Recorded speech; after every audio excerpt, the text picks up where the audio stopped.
Listen, skin to skin, bones to clones. Never leave your mind.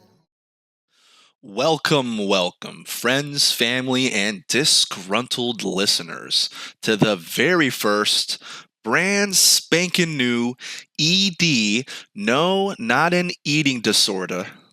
Disorder? Not an eating disorder, America. But the very first edition of To the Maroon, a show about everything and nothing. I guess I should introduce myself. My official name is Daniel, but I prefer Danny. Nice to meet you.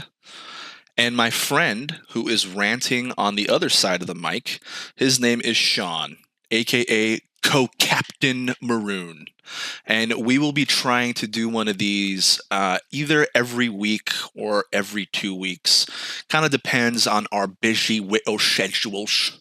So here is kind of a little behind the scenes rant. I left in the audio mess up in the beginning.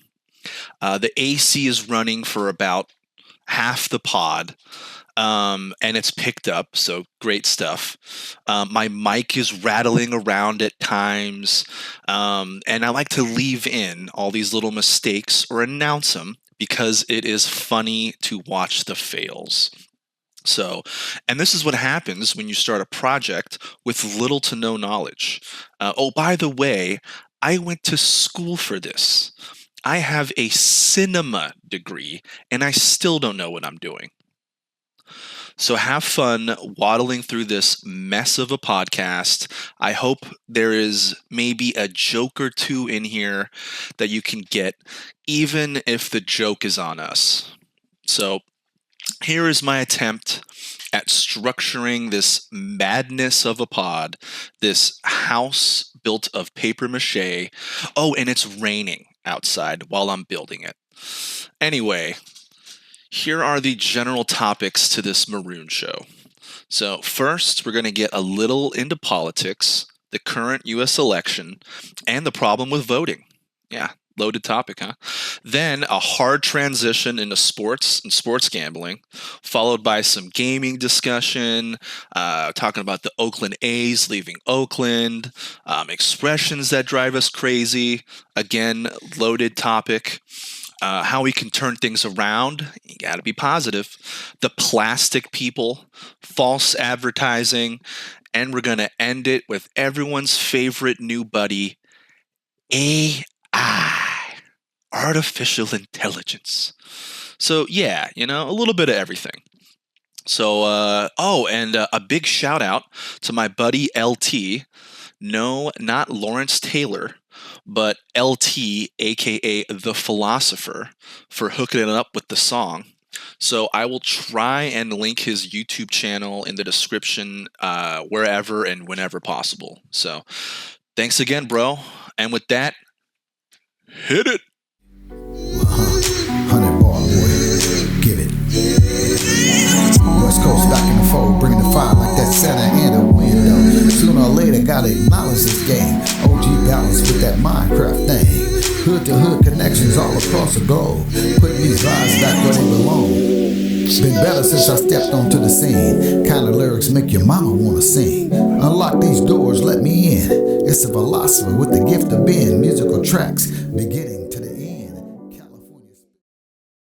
I'm over it. Wait, is it? Say something?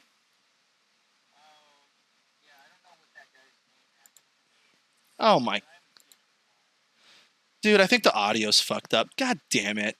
I don't see your thing going up. Oh my god. Okay, hang on. This is so dumb. No. What if I change it to chat? Okay. Now say something. Oh, yeah. Like the Dos Equis guy, he's been gone for a long time. So, yeah. There it is. I see your bar moving up now.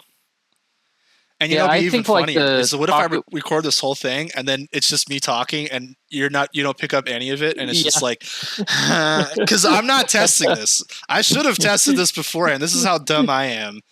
I am just recording now and I saw your bar wasn't even going up.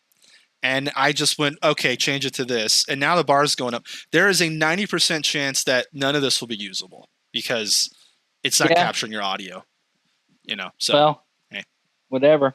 It's kind of like when I talk to the TV. Hey, Kyle, run the ball. And it's like, Danny, it's one-way communication. Yeah. Oh, my God. So you said you got some topics, huh? Yeah. Yeah, that's a good one. So, I have, I've been following like politics pretty hard for the past probably like 8 or 9 years now. What? And so I'm on a lot of mailing lists, and for the most part, that all gets into spam.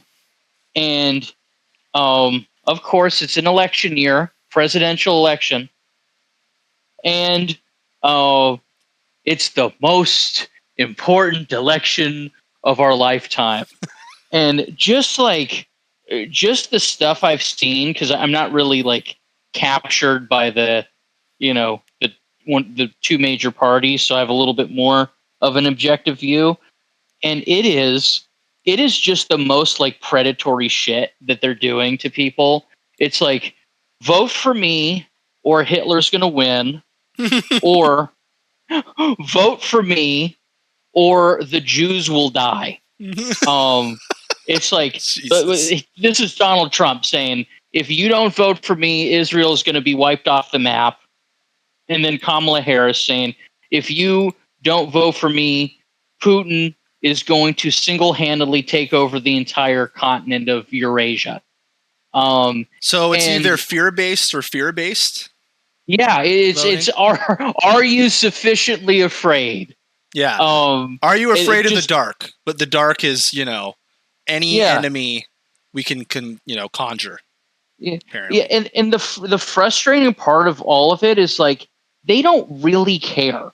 Like they don't care what people think. What? Like they do. Aren't they supposed to?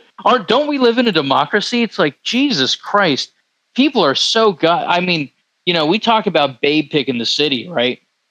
If people think we still live in a democracy, they are out of their goddamn minds. Like, it's already been decided, and the only choice you can make is Taco Bell or like Burger King. That's your choices. But the idea, like, oh, we're gonna rally behind somebody, and things are gonna change for the better. I mean, it's just, yeah, it really, like, I have to be patient with people. I was at some protest and pro-Palestine thing, and somebody had come up to me after the protest, and he was a cool guy, but he was talking about like, oh, I think Trump, because he's getting all these kind of celebrity types, RFK Jr. and Tulsi Gabbard and the my pillow guy Mike Lindell. It's just like, and he's like, oh, he's gonna put together the dream team, and it's just like, man, where have I heard that before? Like, oh, he's gonna get the dream team together and everything's gonna be fine. And I had to, and at first I wanted to just lash out, but I had to like hear him out, and he's just saying, hey, what's our options and all that, and it's like, it's just the idea that you can go into a voting booth and change things. Like, that's why I'm so mad at it, because I used to think that way. I used to think like, oh yeah, well, if we all vote, if we all rally, then we'll make things better. And it's all an illusion. And I have to remind myself of that, because I forget every 20 minutes. Like, you can't vote your way out. And the people that you would vote for, Trump and Harris, like, these are demons. These are demon spawn. That's who's going to lead you from out of the caves into the light. So, yeah, there we go. I mean, one of them will, Sean. One of them will. They're going to lead us to the promised land, and we're all going to be safe.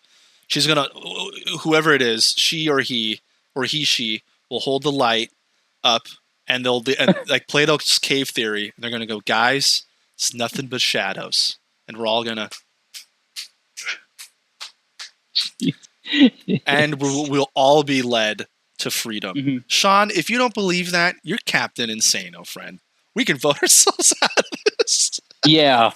Oh my. Oh, it is you're- so frustrating. Yeah. It just well, and just people being taken advantage of, like particularly like the Trump people. It's just like because I watch, as you know, I watch a lot of Rumble, which is basically, for people who don't know, it's basically like conservative YouTube, ran by Peter Thiel, who's like a big tech guy, and it's every ad, and we're going to get into the ads. That'll be the next segment.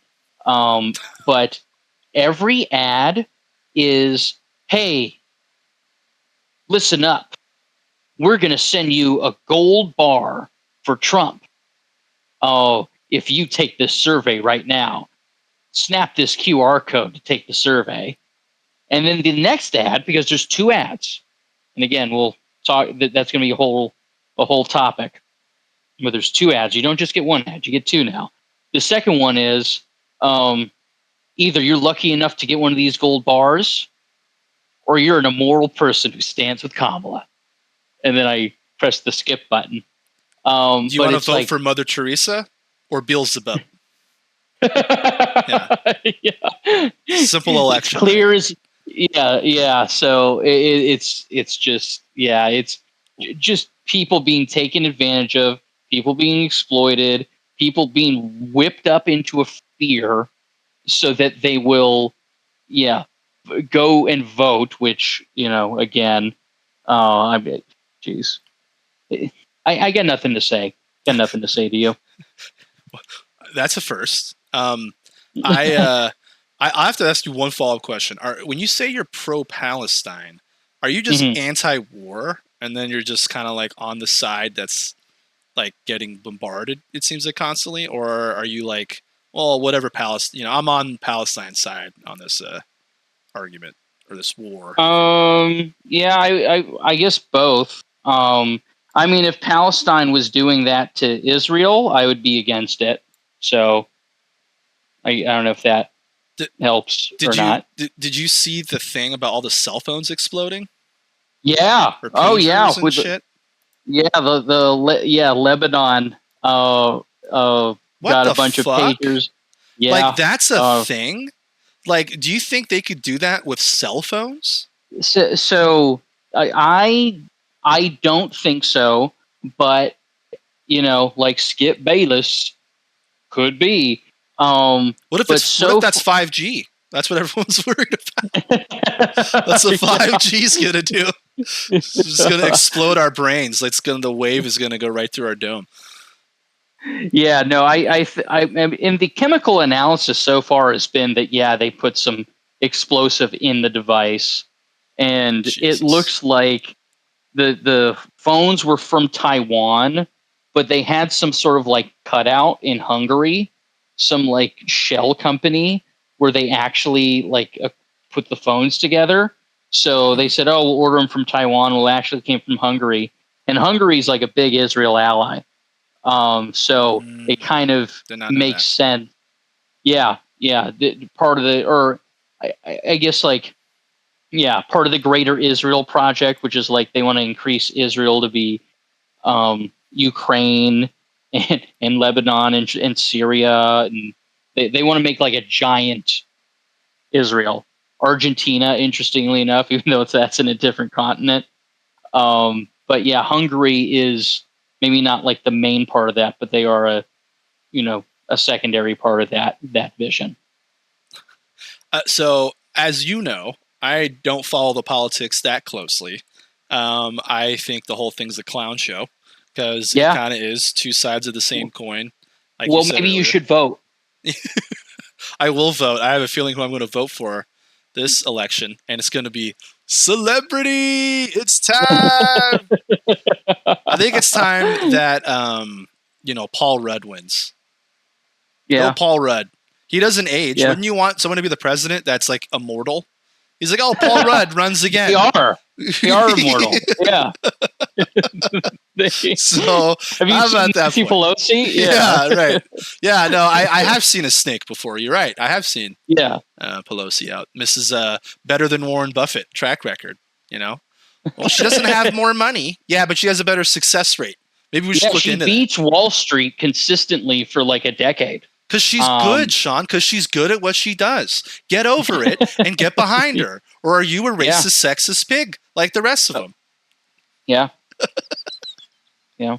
It's such a fucking clown Maybe. show. So, again, I don't get into politics, but while watching football, and I'm just trying to watch football on Sunday, what comes on? A Kamala Harris commercial. Oh, and this is the Kamala Harris commercial. Begging for them scraps. Begging for them scraps. And not based at all, by the way. Here's a completely honest Kamala Harris commercial. And it starts out, as a prosecutor, I never asked a victim or a witness, are you a Republican or a Democrat? The only thing I ever asked them, are you okay? That is the funniest shit I've heard in a while. Way to follow the law, Kamala. Hey, I'm like an abuse victim. Well, are you a Republican? Because then you must have, what were you wearing? You know? It's like, what are you talking about, girl? Like, she wants to give herself a pat on the back while she threw like potheads in prison. What is she talking about, dude? Oh, right, yeah. I mean, that's the kind of president we need right now. Someone who cares about you. She should have her next campaign should be Kamala Cares with a K for the cares. I'm sure. Yeah. You know? K-Hive Kamala Cares. Yeah. Let me know when the Kamala shirts arrive at your work with the Kamala Cares t-shirt. Because I'm right behind it. When there's merch involved, then I'm in. Oh, yeah. Yeah. And it's like, and then someone listening goes, what are you, a Trumper? Dude, that debate was so funny. What a joke that was, because Trump is like, I've never heard of Project 2025. Don't even know what it is. I don't know the plan. I endorse the plan. I love the plan, but I don't know what the plan is. It's like, what are you talking about, bro? It's a fucking joke. And then he gets baited into these Honduran kitten eaters. It's like, dude, that was Haitian cats. Haitian people are shape-shifting into like cats and dogs. It's like, what are you? Fucking damn. Dude, he has such an ego. He gets baited into the easiest shit. It's like, hey, so 2020, right? That wasn't that fun. It was stolen from me. They'll never admit it. It's like, let it go, dog. Let it go. He's like the Raiders who won't get over the tuck rule. You know, he's like, we'll never forget. It's like, let it go. It was forever ago. It's pathetic. Oh, God. Well, I think he taps into part of like the part, not the part of just part of everybody that can't admit that they're wrong. Mm-hmm. He represents that. You can't see it in audio, but got my hand raised. Yeah. No, I can see your video. This is if anyone was listening and they're going, I can't. Oh, right. Because it's all audio. Yeah. It might be mostly audio. Yeah. Who knows? Yeah. Anyone's going to want to go to a YouTube channel looking at some guy rolling on the ground with his bad hip. I think so. Yeah. I think so. They'll be like, what is this guy doing? We can't. It has to be like, people have to look down on us. People have to look down on us. I mean, that's the only way they're going to want to watch. They don't want to watch, I want someone who's better than me. No, they want somebody worse. They want someone. You have a bad hip. They're literally looking down at you. You're like on the ground, rolling around in pain. I'm laughing at you because I'm laughing with you. But I'm mainly laughing at you. Because you're like, now you're rolled over. I'm trying to describe it to anyone in audio. Now you're rolling. Now he's like laying down, facing the other way, kind of like rolling back and forth. And this should be the art. The art, instead of having the RSS do the art, it's just a picture of me rolling on my foam roller. So I got a good spot. Now I gotta like lie on it. Yeah. Once you trust me, the pain that I was in, once you find a good spot, you're like, well, I'm not moving now. This is my spot for the rest of the night. So yeah, I fucking get it, dude. But yeah, no, politics is a shit show. It has been for quite some time. And the problem with politics is it's so divisive now. You can't even have a moment of introspection. There is not like, well, hey, I like everything about your party except this one thing. Well, what about the other side? It's like, what? Like, I agree with 90% of insert party. And it's like, but I don't like insert thing. How dare you? How dare you? What are you on the team other side? Off with your head. It's like, yeah, because you guys are that divided because you're literally doing exactly what they want. You're just screaming and yelling at your neighbor and your person that like voted the other side. Well, meanwhile, the real people are just fucking screwing you over every possible way. And then you think that your vote actually matters when in reality, it doesn't matter who you vote for. They've already decided, like you said. They already need to pick the winner. Or let's say they pick the winner and the other side wins. You think they're going to come in and go, all right, man, you beat us. You know what? We wanted to start a war over here, but like, it turns out, it's your call now, buddy. Yeah, no, it's the whole politics is a shit show. That's why I don't get into it because it's just frustrating. I get into them sports, football, where things really matter. And they're not pre-decided. Not at all. Football. That's, I think, that's a good like link between the two is like, sports and voting, particularly like our elections, and then sports, like the outcomes of the games. You think that they're not decided already, but they both are already decided. And it's just, do you want to grow up and admit it? Or do you want to like just continue on this road? And I say keep the road coming, man. As long as I'm getting my Yahoo Fantasy Football on my brand new iPhone or Android, and as long as that DoorDash keeps on coming, and if it's late, they're going to hear about it. They're going to hear. No contact delivery means I don't even want to know this person existed. I want them to just morph outside my door, Mighty Morphin Power Rangers, drop off the food and leave, and that's it. And as long as I get those two things, I'm a happy dude. But if football's canceled, you watch out, because I might just send an email. Watch out.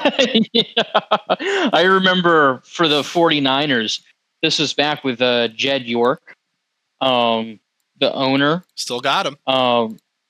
And they said, we want him gone. And I remember he came out and he's like, I'm sorry for the decisions I've made, but I'm not going anywhere. What are you going to do about it? And everybody said, yeah, he's right. So,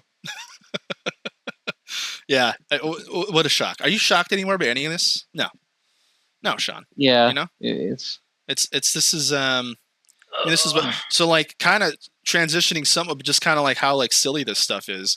So I watched 5 minutes of this gambling show that is talking about, the upcoming slate, right?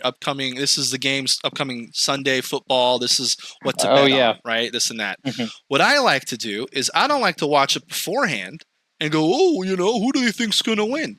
I love recording this certain betting show and watching it after all the games are done. Yeah. Seeing what they got right. And I watched 5 minutes of this betting show and I couldn't believe it. They showed this graphic with 57 wrong answers. It might as well have been. Everything was wrong. And the one thing they got right, they circle it. They have arrows pointing to it. Stars. Hey, look how right I am. They highlight the one right thing. So if you bet $100, let's say, or $10 on each one of their things, you would have lost more money than Meta did when they went after the fucking VR stuff, or the fucking whatever it was, the metaverse.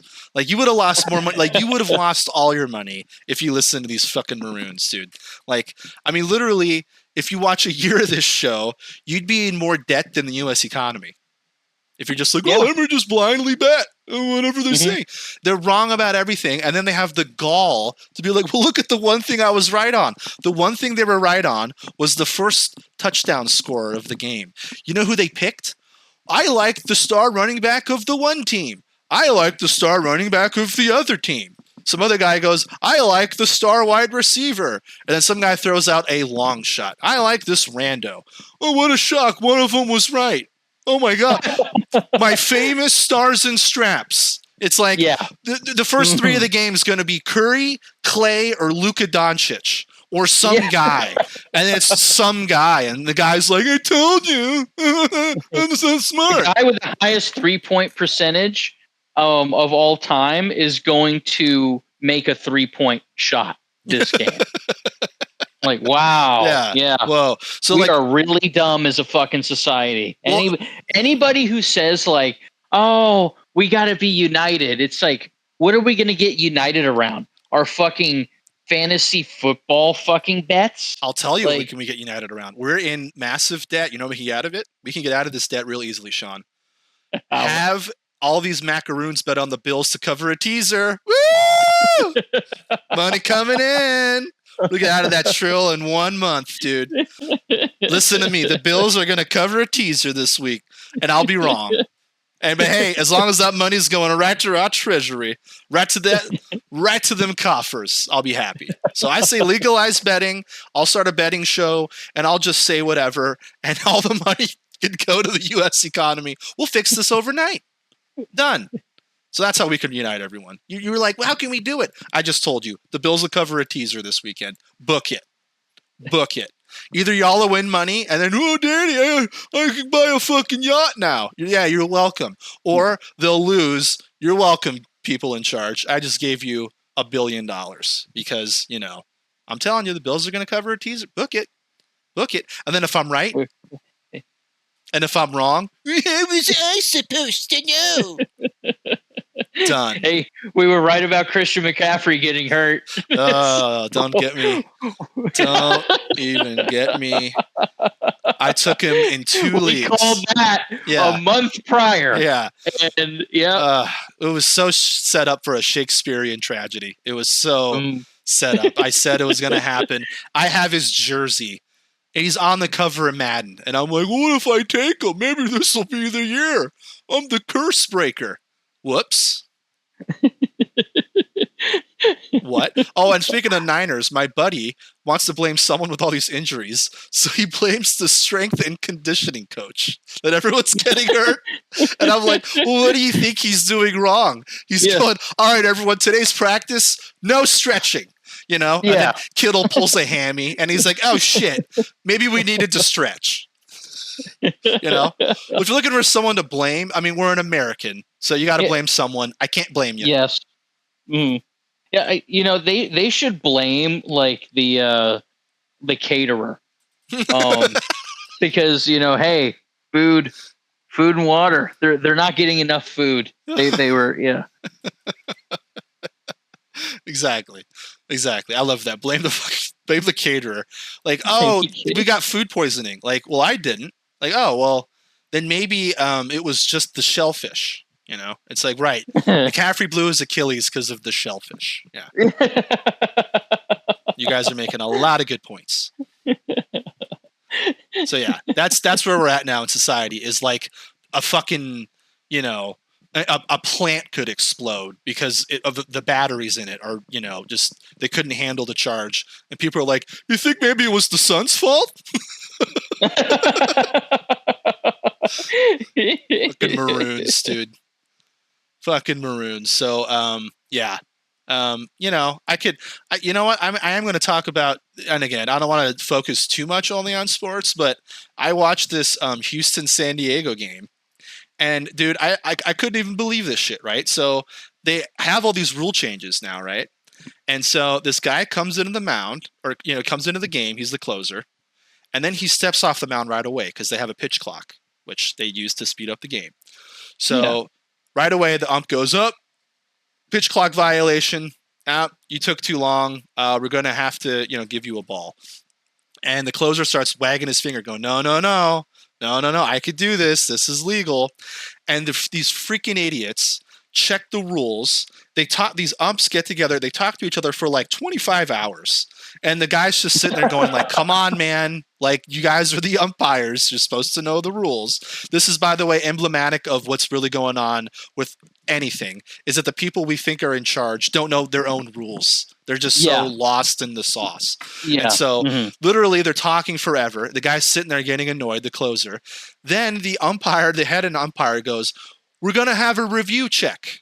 The official says, we're going to have a review check. Translation, we don't know the rules. So we're going to call New York, wait, what are the rules? So then Secaucus. So then they have a rule check because the officials don't even know the rules, which is hilarious. Then after 17 weeks of, deliberation, they decide, you know what? He was right. He could step off the mound. And the closer's going, thanks. Appreciate it. So now the other manager, the Padres manager, comes out, and now he wants an explanation. He goes, oh, no, I don't like this rule. So now, after 57 decades of conversation, the Houston closer goes, can I throw a ball again? And they're like, yeah, man, go ahead. What do you think happens, Sean? What do you think happens? So spoiler alert, there's a guy on third base, and they're up by 1 run. What do you think happens? Take a stab at it. Fastball down the middle hits a home run. That would have been funny. This is even funnier. He's so off his rhythm because he's waited so long. He throws it into the stands. Dude, he throws it into the ground. Yeah. He literally throws it in. It was the worst pitch he's ever thrown in his career. He bounces twice because he had to wait so long. A fucking dwarf star supernovaed in the time they decided.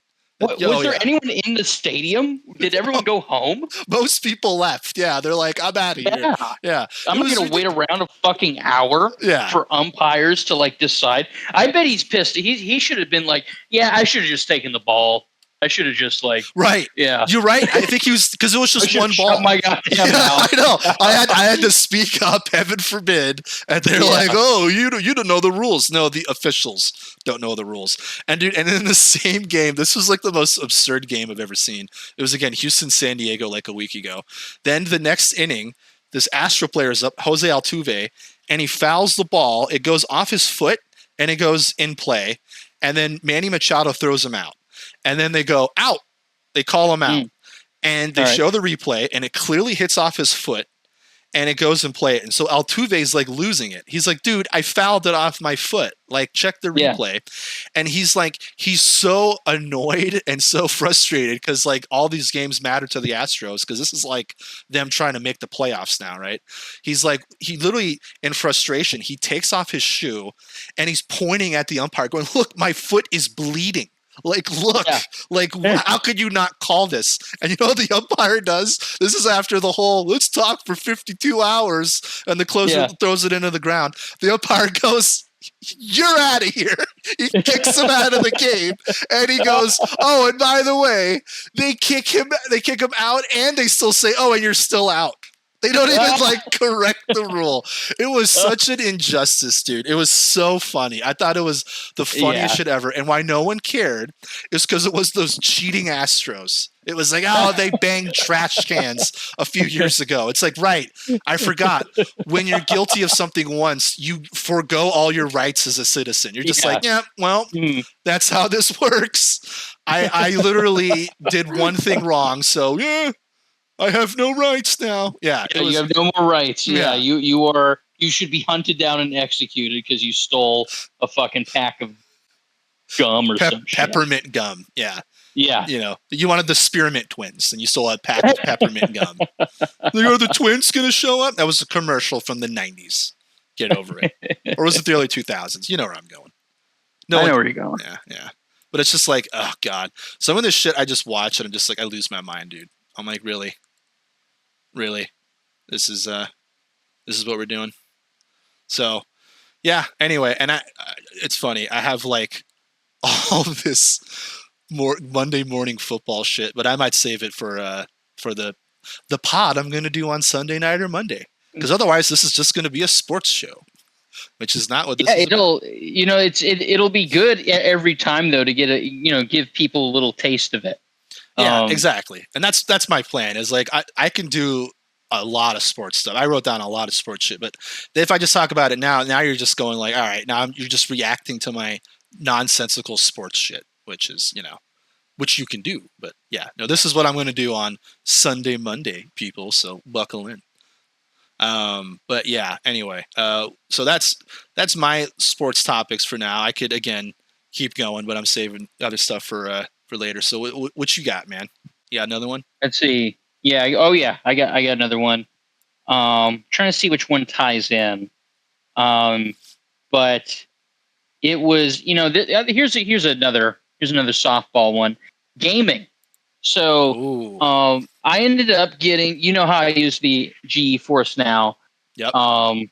And then I got Baldurs Gate 3. Ooh. And because that's like, that's the top game, man. That's going to restore your faith in games. And it's a solid game. But what happened was I got to like, I got to like something where like someone was like, how do I even describe this? So my party was walking around, and then you run into like they're basically like grave robbers, and they say, oh, what are you doing here? You got to get out of here, and then you can convince them to like leave you alone, and it's a really easy check. And it was, I think I had I had a really high persuasion stat. But the whole point of the game is you roll a dice and then you add your stats to it to kind of make it better. Yep. Well, if you roll really low, it doesn't matter. Then it doesn't matter. No, it doesn't. And I rolled a 2. And wait, and just to make everyone clear who doesn't play the game, how big is the dice? It's not 1 to 6, is it? No, it's 1 to 20. So I rolled a 2. And 10% chance. I was and I was a halfling, which means that if you roll a 1, you get to roll again. So if I had gotten a 1, it actually would have been better because then I could roll again. So you basically rolled, there was a 5% chance of you, there was a 95% chance of success. And you rolled the 5%. I rolled the 5%. And so I rolled the 2, and I'm thinking, well, I got a lot of stats. Well, lo and behold, I don't have enough stats. So this grave robber, who's like this, I don't know what he doesn't look like tough at all. You fought some like, I don't know what, mind flayer or something like that. Like you fought all this crazy stuff, and now you're fighting a grave robber. Yeah. And he says, "You're not going to trick me. Attack!"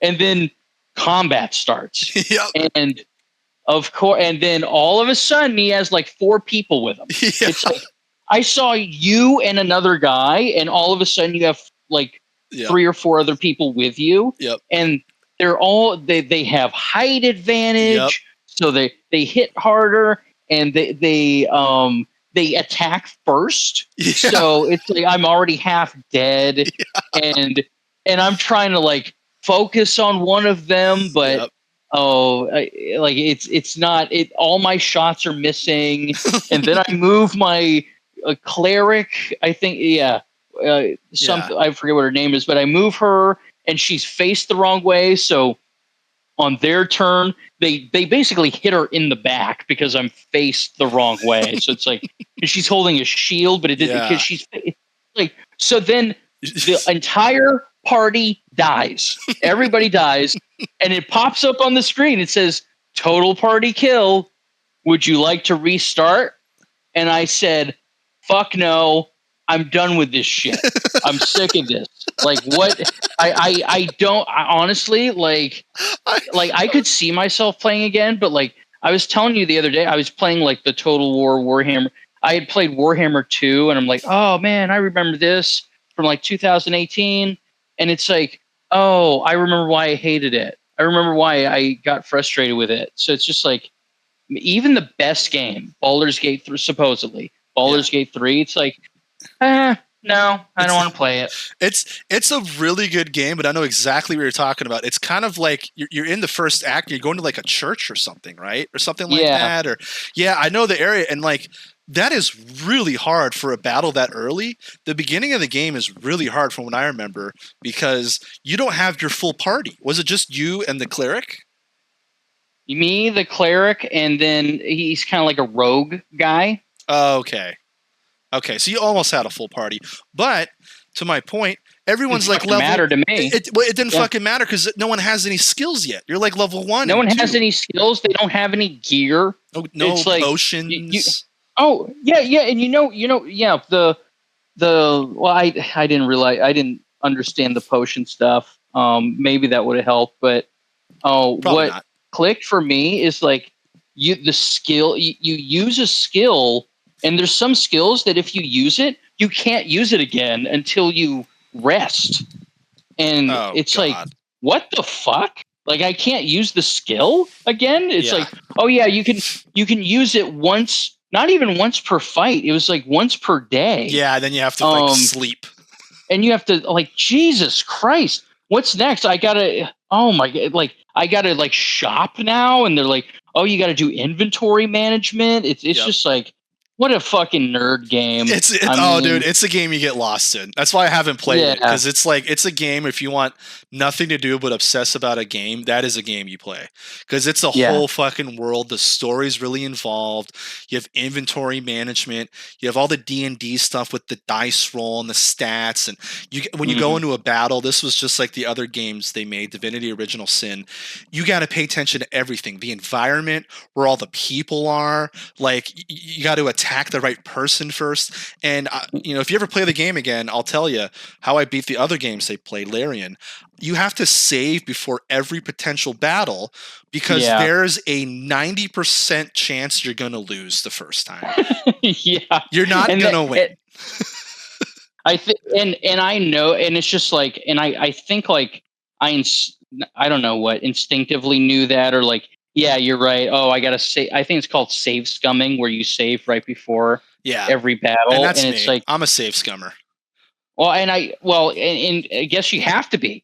I mean, you don't have a choice, and I don't have a choice, because what happens? I'm not save scumming. Guess what? I lost, and it's like, I don't want to go through this shit again. Yep. Like, that's all it is. It's like, when I say save scumming, the reason why I do it is I call it time saving, because I don't want to do all the stuff that led up to the battle. And one of my buddies, you saw at Baldurs Gate 3, and he was talking about, he plays it on hardcore mode, where if you die once, that's it, right? And you have no save. He only has one save in the whole thing. Yeah. And he said he's played like 40 hours of it and died. And he like just lost everything. And I'm like, see, that's what I don't want. That reminds me of Diablo 2 hardcore mode, where it's like, oh, that all that work just gone like that. And for some people that might be fun. That sounds like terrible to me. It's like, how is this fun?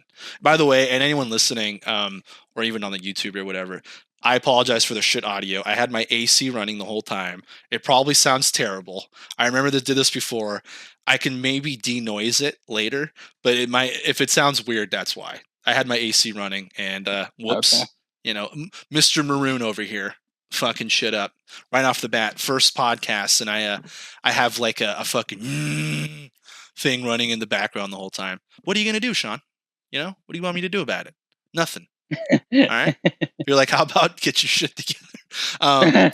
So yeah, no, like the save scumming thing, even though it's sleazy and not really the way to play D&D, for those Larian games, they are so involved, and the battles are so intricate, and there's so much that goes into that game, like the inventory management leading up to it, and all the talking and dialogue, all the exploring you gotta do, all the different quests. I feel like if you don't do that, you are just a glutton for punishment. You're just like, you know what I like? I like a game where I play Monopoly, and every time I roll the dice, if I roll a 1, I lose all my money and all my houses. And it's like, all right, I mean, why is that fun for you? Well, it adds an element of I could lose at any point. And it's like, okay, well, it's like a 1 in 6 chance. You're eventually going to lose. It's like, yeah, well, that's life. It's like, well, you're playing a game to escape life. Why don't you play a game where, like, if you lose, you play Russian roulette. Someone behind you just goes, click. Oh, not that time. Yeah, this is fun. Really. This is what you need. Why don't you be like one of those extreme people? Like, I jump off cliffs to get a rush.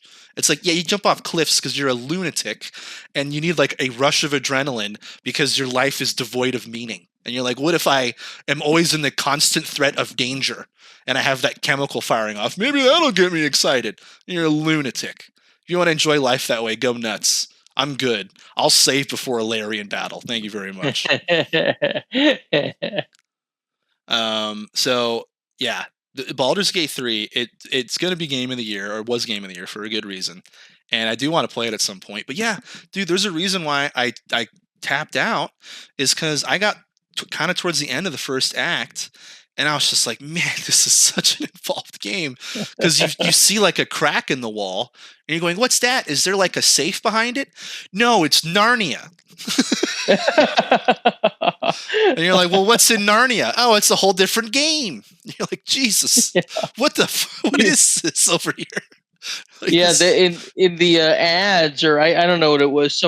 One of the highlights of the game. You can build the characters the way you want, and there's origin characters, and then the next highlight was like, oh yeah, well, wait till you get to the Underdark, and Oh, it's God. just like it's like another, yeah, it's basically the Narnia of Baldur's Gate 3, and it's like the whole point of the game is like you explore, and you get immersed in the story and all the characters and all of that, and I'm looking at it and I'm going, I don't give a fuck. I don't want. I don't have. I don't care. You know what it is? You just, because I've kind of stopped playing. I say stop playing video games. I have a video game rant today because I was just playing for an hour. But I don't play because I'm a maroon. I'm like, video games are a waste of time. Except this game for an hour, right? It's like, but I have a capacity now. I used to be able to game for a long time, like 8 hours, as you know. I mean, our last YouTube channel was like, we had a couple sessions where it was like 8 hours. It's crazy. I could not do that anymore because, like, as I'm playing these games now, after like an hour or two, like basically like how long it would be to watch a movie, I'm kind of like, okay, like that was fun. I got my fix, but I'm kind of like, what am I doing? Like I was playing, my buddy got me back into Fallout 76. And like I launched because he said, right, dude, I played it when it first came out. I was one of the, because I loved all the Bethesda and Fallout games. I was like a huge fan, and and he says, "Oh, Fallout 76, they fixed it, and they added NPCs, and it's so much better." Dude, I launch it, and I start a new character, and these people show up, and this guy, this guy had no face. I was talking to a headless horseman. It might as well have been. He was just talking to me, going burp, burp, burp, burp, with like a beard, a floating beard. I'm like, it was like one of the first people I talked to. I'm like, what do you mean fixed? This is like fucking like this is like the intro NPC, and he's just a floating beard talking. I'm like, this is so dumb, and it's all that I was playing it, and it's all the same dumb shit, dude. It's laggy. It's buggy. It's meant to be a social game, and everyone's like doing their own fucking thing. I get World of Warcraft vibes where it's like, hey, you could be level 550 like me and have all the horse armor. And I'm like, I don't care about the horse armor. I just want to play a game with my friends that's fun. And it's like, well, you can get to the point where it's fun if you invest 5,000 hours. And I'm like, that sounds terrible. Like, it's called sunk cost fallacy. Anything's fun when you invest 5,000 hours. Why? Because if you invest 5,000 hours to something and realize it's dumb, you're going to feel like a fucking maroon. They're going to be like, God, what a waste of time. Now I can realize it after a couple hours. This is really dumb. I can't believe I play this shit. So yeah, games are meant to be. I could only play games now if it's a really, really good game that's engaging and it's like a good single player game and the whole thing. Not a lot of those anymore. Or it's a really fun multiplayer game. And even that, it's like, okay, whatever. You play your Call of Duty, you play your Apex Legends or whatever, it's like, play that for a little bit. Overwatch. Play it for a little bit and it's fun. But like, dude, like 6 hours of Overwatch, that's how people go crazy. That's why this planet is nuts, because all the youth is just playing video games all day, which is nothing but frustrating. It's not rewarding, and it's just like you're just going mad. You're like basically bouncing off the walls, and it's like you don't know what else to do to escape your crappy life. So you go, what if I play video games? And it just makes your life even crappier. It's a crap fest, dude. Maroon show. That's what it is. Maroon show. So I was playing this game called Fall Guys. You ever heard of that? You told me about it a little bit Yeah. earlier. It's basically, it was really popular around COVID 2020, 2021, I think. And basically it's just, you just run around with your team or a squad or whatever. And the object is just like Super Mario, jump and run all the way over there and don't fall off the map. Right. And it's like super simple in theory. And I think it's kind of symbolic of the whole American experience, because here's I was just playing it earlier.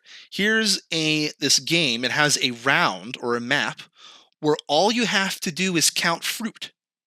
That's it. Just count fruit. How many bananas are there?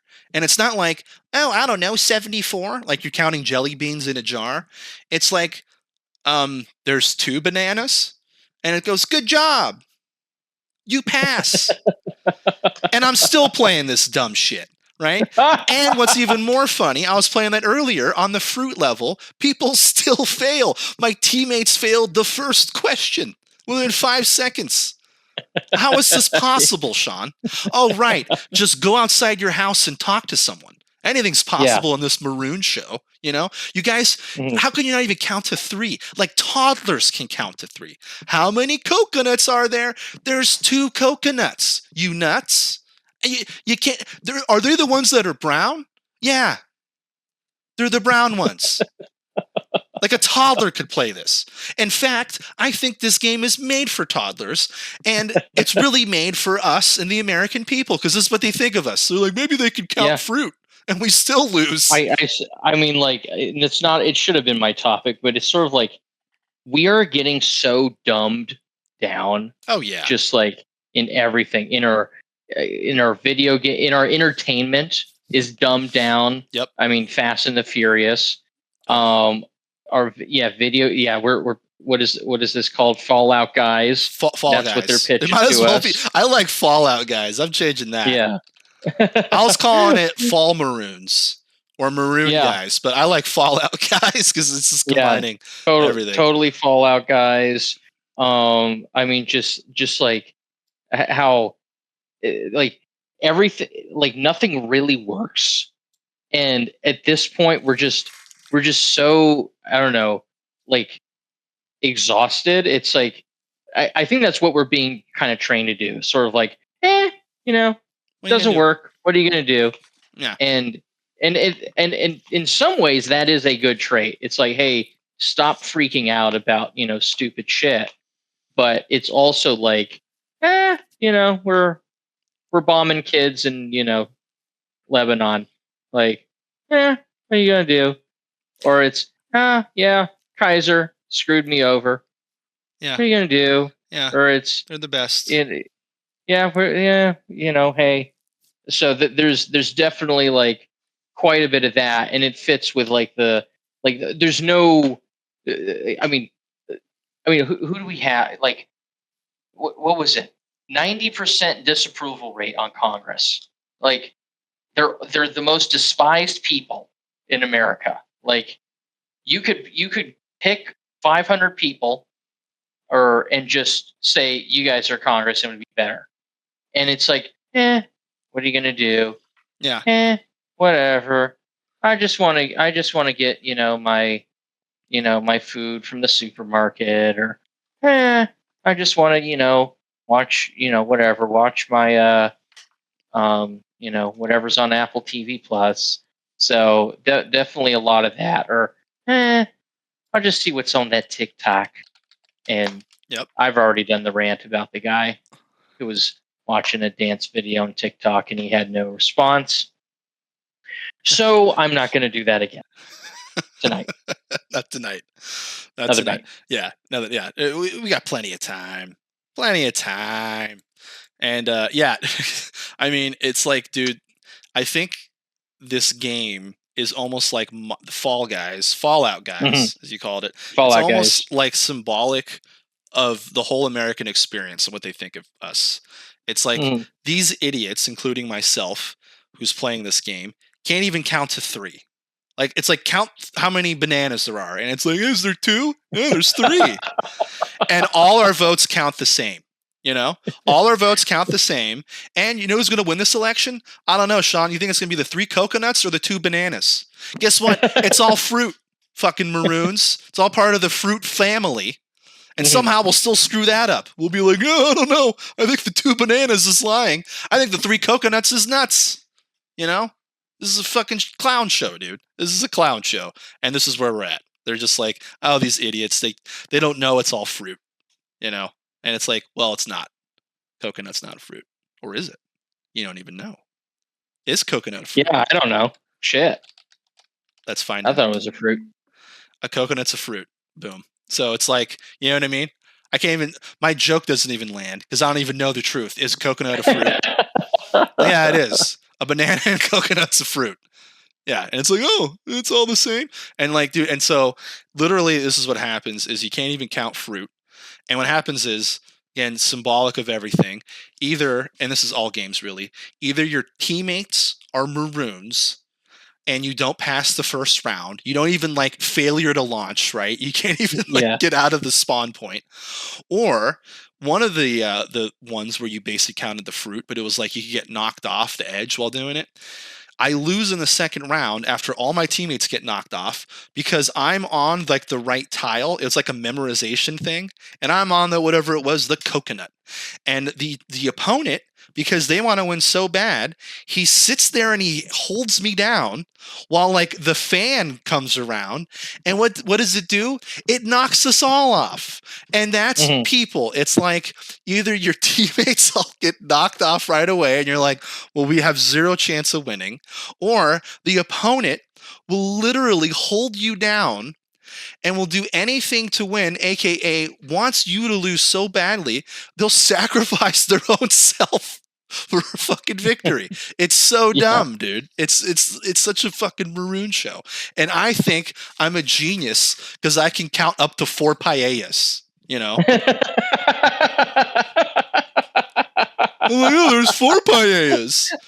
And I'm getting enjoyment from this. Going, come on, guys, it's 4 paellas. I am so desperate for any distraction to escape the reality and the insanity that is the human experience. I'm Captain Maroon over here playing a toddler's game going, come on, guys, it's the 4 paellas. And no one will believe me. They all get knocked off. And I'm going, come on, vote with me. Stupid. Anyway, yeah, that's that rant. That was pretty good, man. What else do I got here? Trying to find. Well, I mean, no, that's a little bit too harsh. I know some of the stuff I'm looking at, and I'm going, oof. Yeah, it's good topics, but it's like, man, like, how do you make the? Well, here's one. We'll see. How do we make this funny? Yeah, exactly. Because some of these I wrote down, I'm like, this is just like frustration. This isn't even like, and you have to find the humor in it, right? Yeah. Here's kind of one. They are either, they is in the ruling class. Yep. They're either trying to kill us, or they're just too incompetent to keep things running. What do you think? I think it's a little bit of both. Yeah, I think I waffle on it like every day, and then like when I go to bed, it's like, yeah, it's probably both. It's like, yeah, they're too incompetent to like fix it, but even if they were competent, they wouldn't fix it because it's doing what their incompetence is like working to their advantage. Yeah, I almost feel like it's their incompetence is what's killing us. And it's like they don't even know. Like, hey, they don't realize they think they're like trying. It's like what is it? The UN, which is like, oh my god, and the WEF, the World Economic Forum. Their whole thing now is everything is breaking down. We have these wars all around the world, all these diseases, all this famine. I mean, it's like the 4 horsemen of the fucking apocalypse in 2024. I mean, it's just nuts. Like everybody's depressed and lonely and on drugs. Mm-hmm. So we need one world government. We need a one government to tell us what to do because we can't count how many bananas there are. Yeah, it's like, oh, it's like, my God. if you guys can't if you guys can't see that there's 4 paellas, then you don't deserve to have a country. Yeah. And I kind of get it. That's the thing. It's like I kind of blame every party.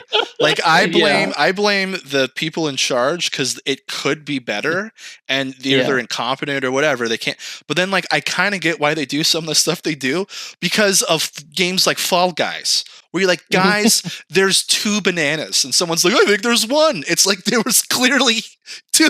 Like you can't count the 2, and they're seeing this and they're going, we can't let them decide on like what the tax system should be because they don't even understand like a number. You know what I mean? Yeah. It's kind of like, oh my god, and it's frustrating all the way around, dude. It's so. I mean, I have a rant about this because the A's played their last game today in Oakland. You know that? Back to sports. Yeah, back to sports. And I'll save this. Oh, it's so fresh on my mind. But go for it. Yeah. Are you sure? Because I don't want to make this all. But I feel like it's deeper than sports. It's about sports, but it's got a bigger picture thing to it. And basically, it's not so much about sports. It's basically, I mean, it is, but it's like, I think again, it's symbolic of a lot of stuff. The Oakland A's are now leaving Oakland. I watched the whole game today, and dude, it was so frustrating because it's like symbolic of everything. Because what's happening is the fans are blaming the owner, saying, hey, it's your fault. You should have tried harder to stay here. And they're not wrong. They didn't really make much of an effort. But the owner, also I understand, because he lives in California, he's paying insane property taxes for a stadium that no one goes to.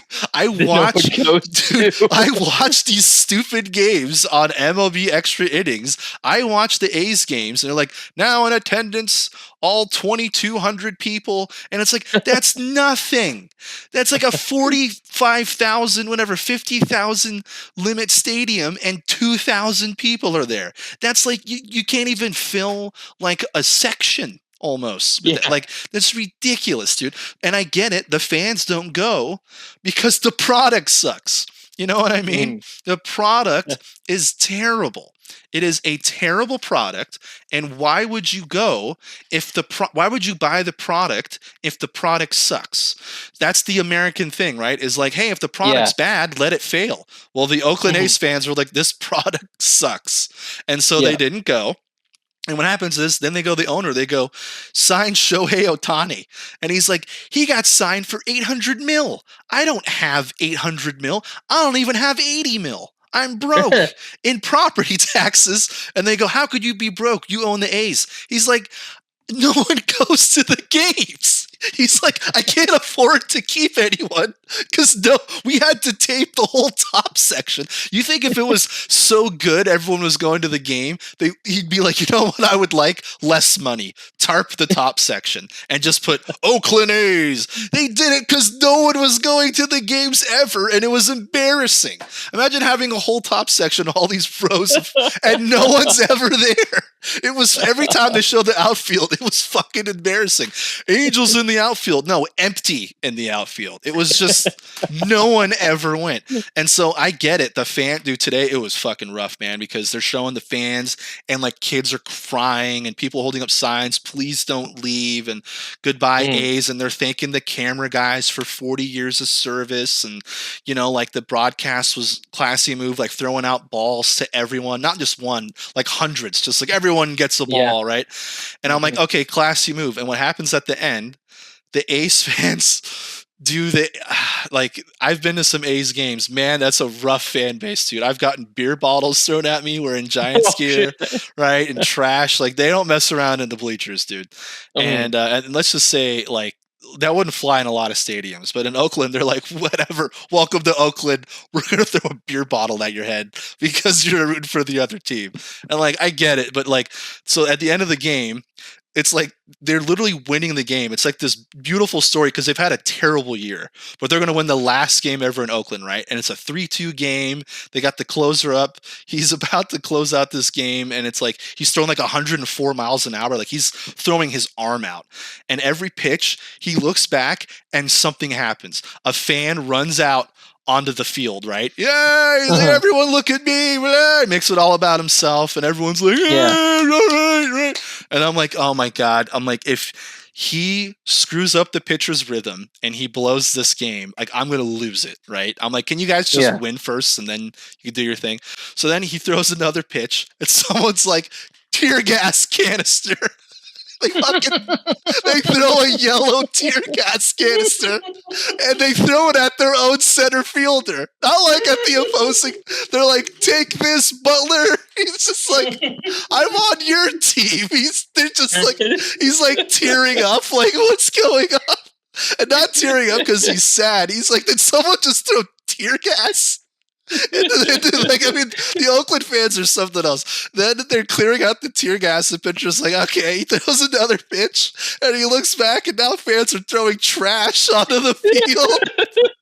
It's just chaos, dude. This ninth inning lasted like half an hour, and this poor closer's like, can I just get this win and we can like get out of here with our lives? This is like ridiculous. And so it's just so funny to me because the fans blame the owner and the owner blames the fans. And it's just, I feel like that's kind of where we're at now in society. Everyone just blames the other side for everything. Oh, totally. You know, there's no ever looking within or introspection or looking in the mirror. It's always like, well, this is all the owner's fault. And I'm like, you're not wrong. He gets the lion's share of the blame. But do you also think it was a cyclical thing? Because no one ever went to the fucking games. You guys were done with this team since like Moneyball. Yeah. You're done with this team since the 90s. Billy Bean was the only thing you've had. Jason Giambi and Billy Bean. They still talk about the Bash Brothers. Like, you remember them? It was like 30 years ago, guys. And they're all like, we suck. Anyway, I mean, they lost the Warriors Stadium. Yep. They lost the Raiders. Yep. And now they're losing the A's. Yeah. And my buddy was like, hey, man, they don't have anything, dude. You're right. Yeah. They fucking lost it all. And my buddy was like, well, maybe they'll come back because I guess next year they're supposed to play in Sacramento. And he's like, have you guys been in Sacramento in the summer? It's going to be like 120 degrees. And I was like, yeah, I hope you're right, dude. I hope you're right. My counter is just, I watched the whole game. That was a goodbye. Like when they ended the game, the players and like staff were taking like dirt from like the mound and like putting it in cups, and it was a goodbye, man. They're not coming back. And that's not like goodbye. Like we'll see you in a couple of years when we build a new stadium. This is like when the Giants and Brooklyn Dodgers left New York in like the 50s, and and they're like, please come back, and it's like, I don't think they're coming back, guys. And particularly now, I mean, there's no money to build anything. Yeah. Like, who's going to come up with, $200 million for a new stadium? A baseball stadium. Yeah. Yeah, baseball stadium. Jeez, you might as well build a goddamn golf course over there. You'd probably get more people. So there's no money for that. There's no money to, I mean, we have just like, if a hospital blew up, we probably wouldn't rebuild it because it costs too much. You know what I mean? Isn't that insane? Like, It's like, we can't afford it. But we can afford it. Those ROADs. We can repair those ROADs. I remember when that happened, when Biden was like, we're all going to fix the roads. And they're like, finally, America's coming back. I am that's one of my topics. Yeah. When anybody says the American people, oh my God. How do you feel? That is such a trigger for me. And then blah, blah, blah. Here's what I'm talking about. And the American people deserve it. It's like, you are so fucking full of shit. Whatever you said. Yeah. Because the American people, it taps into my rage, because it's this idea that we're united and that we're this like, we're this, we're a deserving people. Like we've worked so, we've come together. We're so strong. We've done all of this, and we deserve.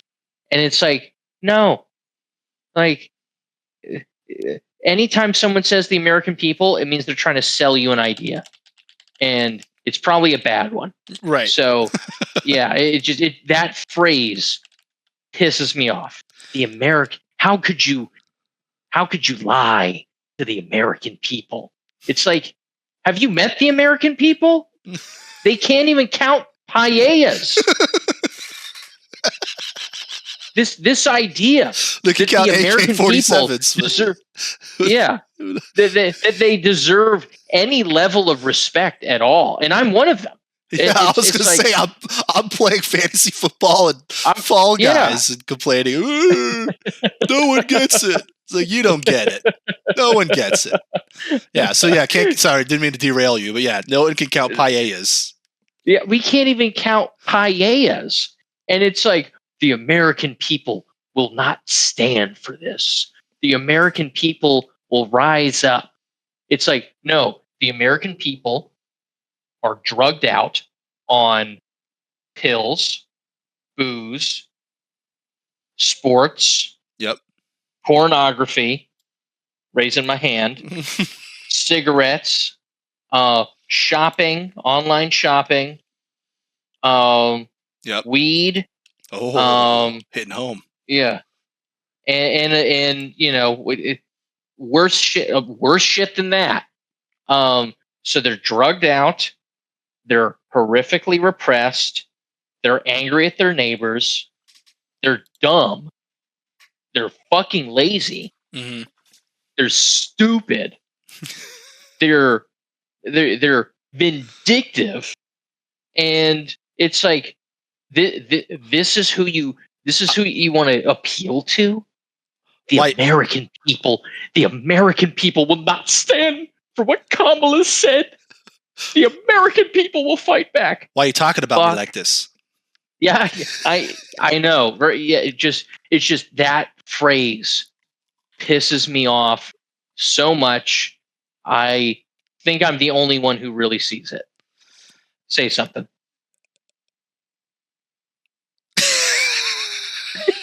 I wanted to see how long I could keep the silence. Like, linger. Yeah, well, because the reason I think why it bothers you so much, at least when I hear the American people from a politician, why it bothers me, is it's like they're trying to, look, I'm relatable. I'm just like you. It's like, you are nothing like the general populace, because the general populace is into fantasy football. The general populace can't wait for GTA 6 to come out. You know, like, that's the populace. I don't think Kamala's like, I cannot wait for GTA 6 to come out so I can run over prostitutes in my Lincoln. You know, like, I think she's like, I can't wait to be in charge so I can like shake hands with Zelensky and be like, hey, how'd you like all them tanks? Hey, by the way, where's my check? You know, I mean, that's what she's licking her lips. So yeah, I don't think it's GTA 6. There's literally a petition for people to skip the year 2024 because they want to just go to 2025. Hilarious, but also that's how dumb we are as a society. We want to vote on fast forwarding through time, like the movie Click. Because we want to get to a video game, not like fast forward. We don't want to fast forward through time to when there's world peace. We want to fast forward to when there's GTA 6 is out. You know, it's like so stupid. That's even more. There's so many facets to that. Yeah, it's like your kid's 1 year old, and it's like, God, I can't wait till he's 5 and he's the state's problem, and then I can play Grand Theft Auto 6. It's like there's so much wrong with what you just said. Oh my! And it ties in the whole voting thing. It's like the American people are so stupid that they think they can vote to fast forward time. And you know what? I signed the petition. I was like, yeah, let's go. Let's skip this year, baby. I'm going to sign the petition. I don't even want to talk to you anymore. I'm going to try and sign this petition. Yeah. I want to fast forward to when I have this up on them internet so I don't have to edit this. I'm going to listen to this later like, oh, God, this is everything we're saying is so dumb. We're Maroons, you know? I want to fast forward to that. I want to have a little click remote and be like, can I not even want to edit? I don't want to do any work. Fast forward in time. They think they can vote to change the space-time continuum.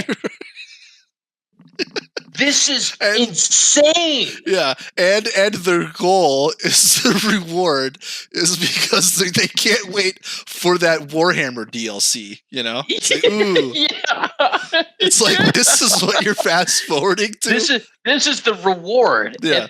This is the cheese. Yeah, the cheese at is the end of the maze. Yeah, is the McRib is back. The McRib, yeah.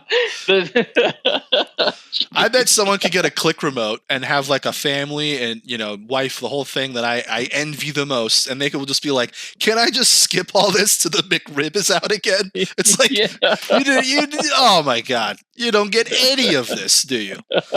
You're going to be whatever, 60 years old going, yeah, man, it was so cool. My kid was 5 and I could tell it what to do. And it's like, yeah. And I remember when that kid was that age and you were going, God, I can't wait till this kid is in school and is not my problem. And it's like, trust me, you're going to miss it. When that kid is a teenager going, screw you, mom, screw you, dad, I'm taking the car and I'm going to go shoot up meth. You're going to be like, God, I wish they were 2 again. The terrible 2's my ass.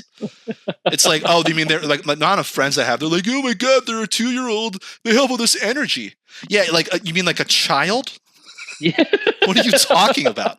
How are you blindsided by this? It's like I don't get any sleep and then I wake up and they want to do stuff. Right, they're excited about life. They haven't been beaten down yet. Like you, Yeah. like, oh, I got to pay my taxes again? Yeah, it's due every year, Maroon. Can I just fast forward to when I pay the taxes? Well, no, because then you didn't earn any money to pay it.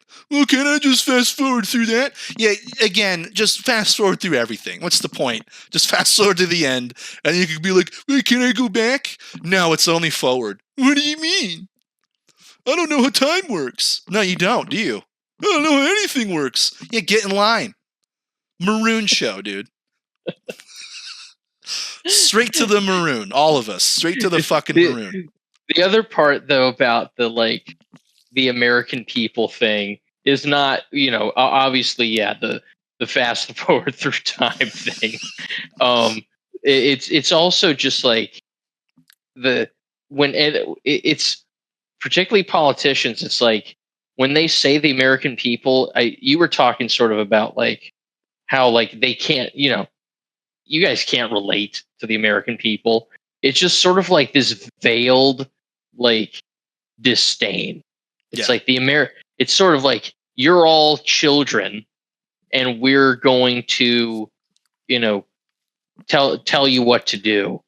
And I don't see I don't want to say a little credibility. It's like there's no credibility left. Yeah, like, I'd take a little credibility at this point. I'd take a little credibility and run, but there's no credibility. We're in like we have World War III about to pop off in Iran or Ukraine or Taiwan.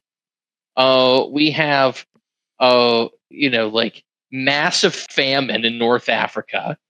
We have like all kinds of like election tampering and fraud in South America, and the United States trying to like put their own people in power and all this kind of stuff. And then here, I mean, we've already talked about it. The American people are strong. They're united. No, they're not. Not united. That's for sure. Oh yeah, definitely not united. I think people can be strong if they galvanize and they had character and morals. But I think our morals is being eroded like our fucking beaches. It's just disappearing. And you think like who do when you look back, you think of like the people. They look to their leaders, and it's like our leaders are crooks. Pelosi we talked about, Trump, the Lizard same Queen. thing, yeah. The Lizard Queen, the Lizard King, Daddy Lizard, God Emperor Donald Trump. I thought that was same Kevin thing. O'Leary. right. It might. I mean, they might as well. They're probably friends for all we know. Wasn't yeah. So it's like, and then who? Joe Biden, Sleepy Joe. It's like, his isn't his wife like his wife is the president now, all of a sudden. Like, what the Yeah. hell is that about? And like these are role models. Like, of course everybody's nuts. Of course everybody's on drugs. Of course everybody's angry and depressed. And we not maybe not we, but the Zoomers, man, they're they don't get it. It's like, what are you talking about? Nobody gets no it. one gets it. Who what is this generation got it? What? Oh, totally. What the boomers, the guys who screwed up everything, they got it? Well, no, they got it because they were able to buy a house for a bag of grapes. Now it's worth $1 million, and they're like, "See, we got it." It's like you might as well have bought in stock in 2020 and been like, "Look at me, I'm Buffett." It's like you could have just closed your eyes in whatever summer of that year, threw a dart, and been like, "Oh wow, I'm so smart." It's like you could have picked anything. Any house you bought went up in value. Any stock went up in value. Anyway, go ahead. Yeah. So it's just, I think like, they. I mean, what did we have? We had the 2008 collapse. We had all the 9/11 stuff.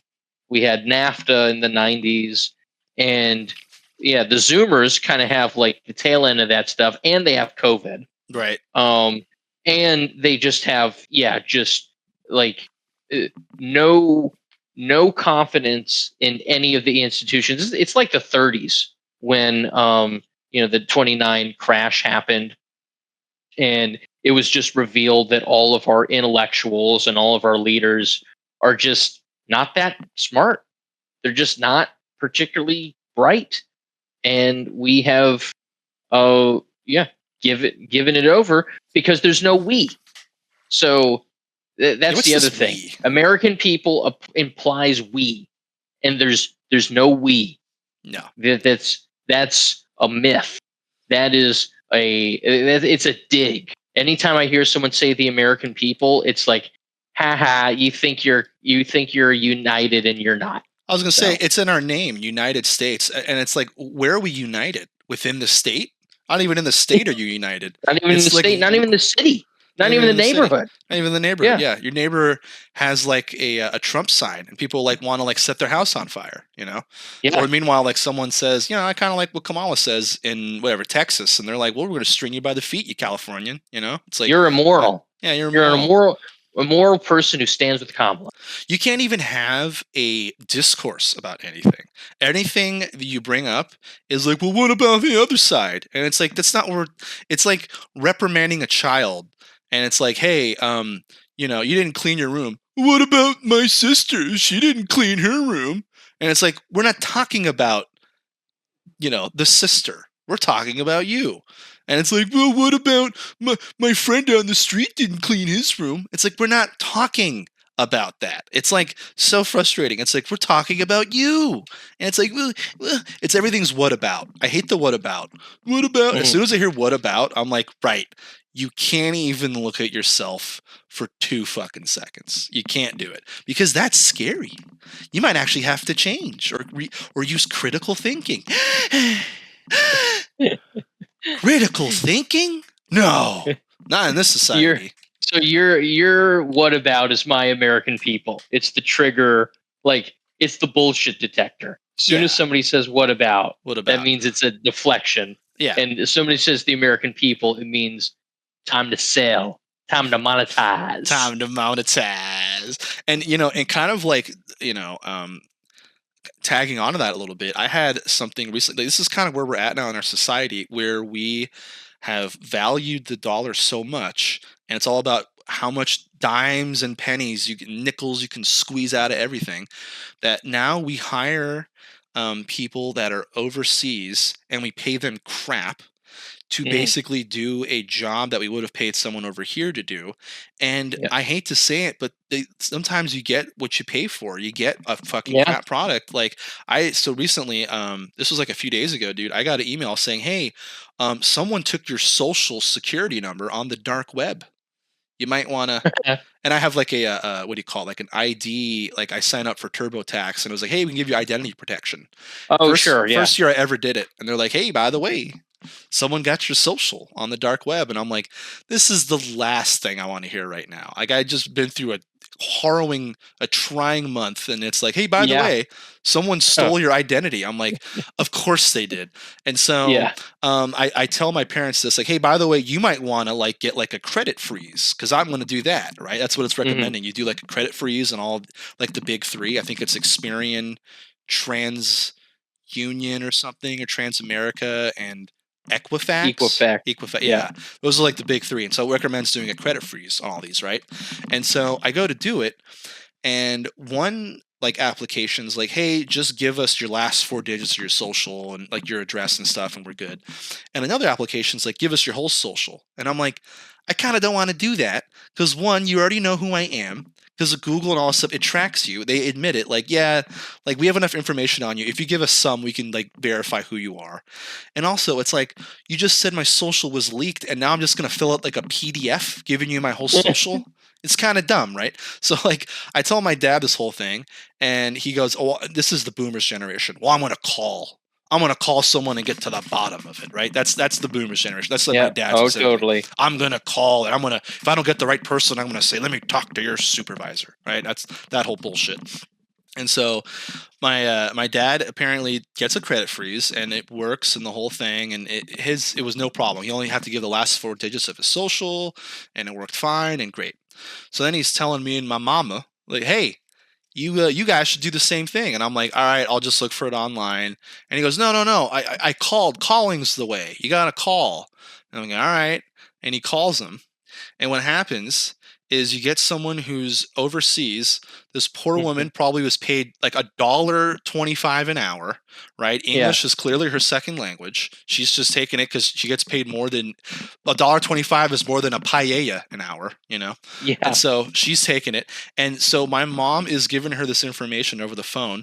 She is getting every piece of information wrong. The zip code, the address, the name, the email, the socials, like everything she's entering in is wrong.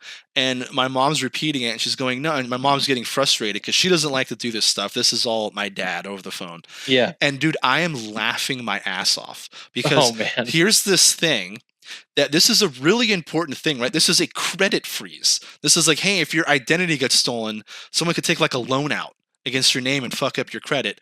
And here's this person getting every piece of information wrong, typing in the account, going, I got you all set up, getting everything wrong. This isn't like registering your Xbox warranty online. This is like your freaking credit report. It's a credit freeze. And I was laughing so hard. I'm like, see, this is what I'm talking about. The system doesn't currently work, because when you value $1 over everything, you see how you can get like how little can we put into the product as possible and still have a product, cough, Oakland A's, cough, right?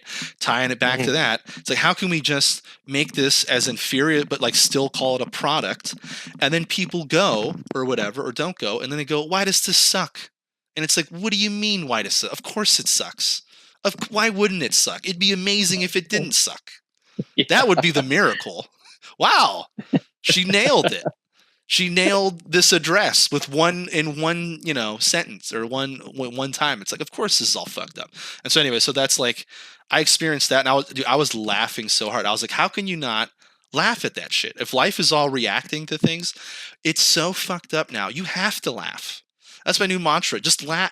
Laugh, because if not, the tears will come. You just might as well laugh, because it's insanity. It's a credit report, and she's like, I'm like, hey, my identity's stolen, and she's like, is your name Mr. Magoo? No, my name is not Mr. Magoo. It's Daniel Bauer. Oh, okay, you got it, Mr. Booer. How would you spell Booer? Boogre? Booger? What? Like, what is happening? It's like, what, you want me to just do this? Well, no, you called. And my dad, because he's from that generation, you got to call. He's just like on the phone trying to get it to work. And I'm like, just hang up. Like, we're done with this. Like, this is, you requested a service. The service didn't work. Move on. then you got to do it online. And of course, he doesn't let it go. He has to call back. And, oh, I got the right person now. It's like, there you go, man. That's the boomers. Just keep calling until it works. It's like, well, pretty soon here, you're going to call and get nothing but AI. And you're going to be going, operator, representative. And it's going to take you to an AI representative that just masks being a human a little bit better. Slightly better. It's going to go, actually, there's 3 paellas. You're going to go, I knew it. You're a human. All right. Well, anyway, my name is Booger McFarlane, and I live at 123 Candy Lane. Right away, Booger McFarlane. Here's your credit freeze. Thank you. No problem, Booger McFarlane. Booger McFarlane is a NFL commentator, if you didn't pick that up. Anyone it's a celebrity. I'm saying, hi, I'm Paul Rudd. Well, sure thing, Paul Rudd. Where's your address? I live in the moon. So cool. Your credit report is on the way. What's the address? Oh, space.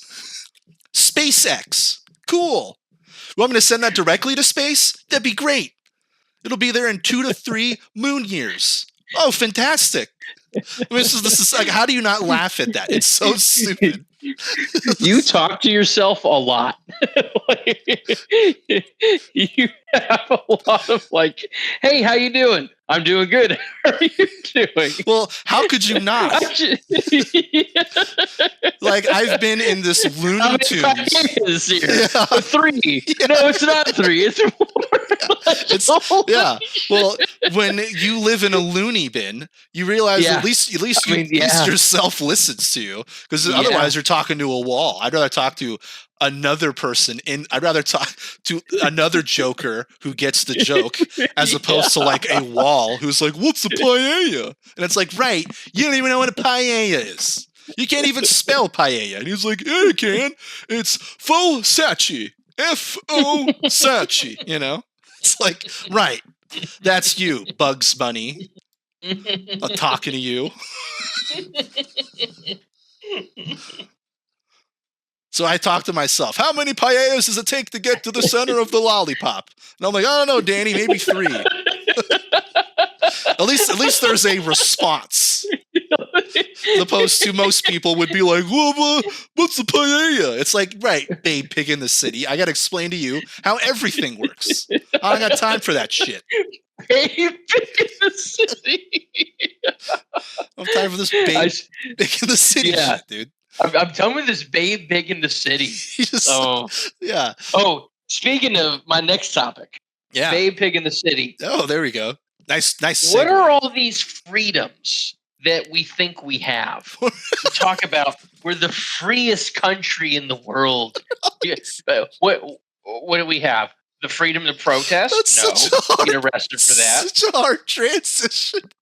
You're like, speaking of Babe Pig in the City, we have no freedoms as an American. We have no freedom at all. It's all this Oh, you know what your freedom is that you have, Babe Pig in the City? It's to tweet. That's your freedom. You can talk into the ether. Yeah. You might as well be in the fucking metaverse. Anyone who bitches, oh, the metaverse is so dumb. Twitter is the metaverse. This is a bunch of like angry people who are spouting their opinions because, no one will listen to them in real life. So they just throw up their opinions on Twitter. And it's perfect because now you all that, that energy, you just get it out on Twitter. Oh, yeah, I'm gonna say something to Kamala Harris. I'm going to tweet at her. I'm going to say, how dare you? How dare you, Kamala? Or Trump. Oh, watch this. I'm going to burn Trump. Hey, how was that debate last night? And oh man, I'm going to get him. No, you ain't getting shit. It's this idea that we have all of this power, and if we just harness it, no, your only freedom is Twitter, and everything else. You're being watched every day. You're being tracked every day. Whatever you eat, whatever you buy, whatever websites you go to. Every breath you make, every move you make. Yeah. Yeah, I mean, Sting was telling us, and we didn't want to listen to him. And yeah, every time you go fill up gas, everywhere you drive to, Your phone is with you. And I had a conversation with someone on the train the other day, and we were getting all into this stuff. And then the one thing I disagreed with her on was she's like, "Oh yeah, they're going to have like nanobots in us." And I took out my phone and I said, "They don't need no nanobots. I mean, You pay for the nanobot. it's right. We pay. Yeah, we pay for the nanobots. Here it is." And I'm holding up the phone, and she's like, "Yeah." And not only that, we want the newest nanobot. We're like, we want the newest thing that tracks me better. Yeah. Totally. Yeah, we want the geolocation, Wi-Fi bouncing off. Oh, that's the other thing you want to talk about. We don't have any free privacy. Is maybe I told you. I feel like I told you this, but with AI. Speaking of your favorite thing, AI. So with Wi-Fi, how it all works, like basically with sonar, it's just like blasting out a signal and then seeing what comes back from the device. So they said, okay, we're gonna have AI on this router, and we're gonna have it attached to a camera, and it's gonna show people walking around the room, and they're moving around and stuff like that, and based on the sonar, that should match up. So if somebody's on this side of the room, then the sonar waves will hit a certain way. And if they're on that side of the room, the sonar waves from Wi-Fi hit a different way. And they trained it to sort of like, see like, okay, was I right? And then they look at, or the AI looks at the camera and says, okay, I was right, or I was wrong. Let me adjust. And I swear it was like a week they trained this thing. It wasn't even that long. And then they took the camera away, and then they said, okay, you don't have a camera and Wi-Fi router. You just tell us where you think the person is in the room and where they're moving. It was like 99% accurate. Yeah, like because it just said it's either in front of the porn machine or the TV, aka the same thing. Yeah, I know, right? Like, hey, you don't need to. You know where I am. Yeah. Yeah. It wonders, am I in my bed or in my couch? And it's like it's a 50-50 shot. And it goes, I don't know. The AI is just flipping the coin. And so yeah, it's just like good Lord. This is what, so the AI, that's advancement. Of like that's what the actual AI. The AI that like that we get is like, really what it is just cheap overseas labor that like you type something in and like, oh, AI is going to figure it out for you. No, the stuff you typed in goes to like some call center in Bangladesh, and then a bunch of like people working for like pennies are like being like, oh, another topic. But anyways, they're working, and then they spit back the answer to you, and it's like half the time wrong. Mm-hmm. But they have to get it quickly. Next topic. Just transitioning, huh? Didn't even give me a chance. Not even a chance. Go ahead. The next topic is sort of on the idea of that we're, I don't want to say we're fucked, but like things aren't looking great. Things aren't great. They can get better quickly. Yeah. They can get better actually very quickly if they could. People start doing the right thing. It needs to happen quick.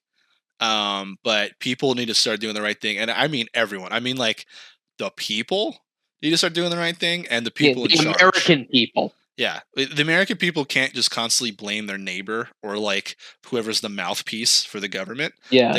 That's too easy. But also the people that are really in charge, like there is stuff they can do.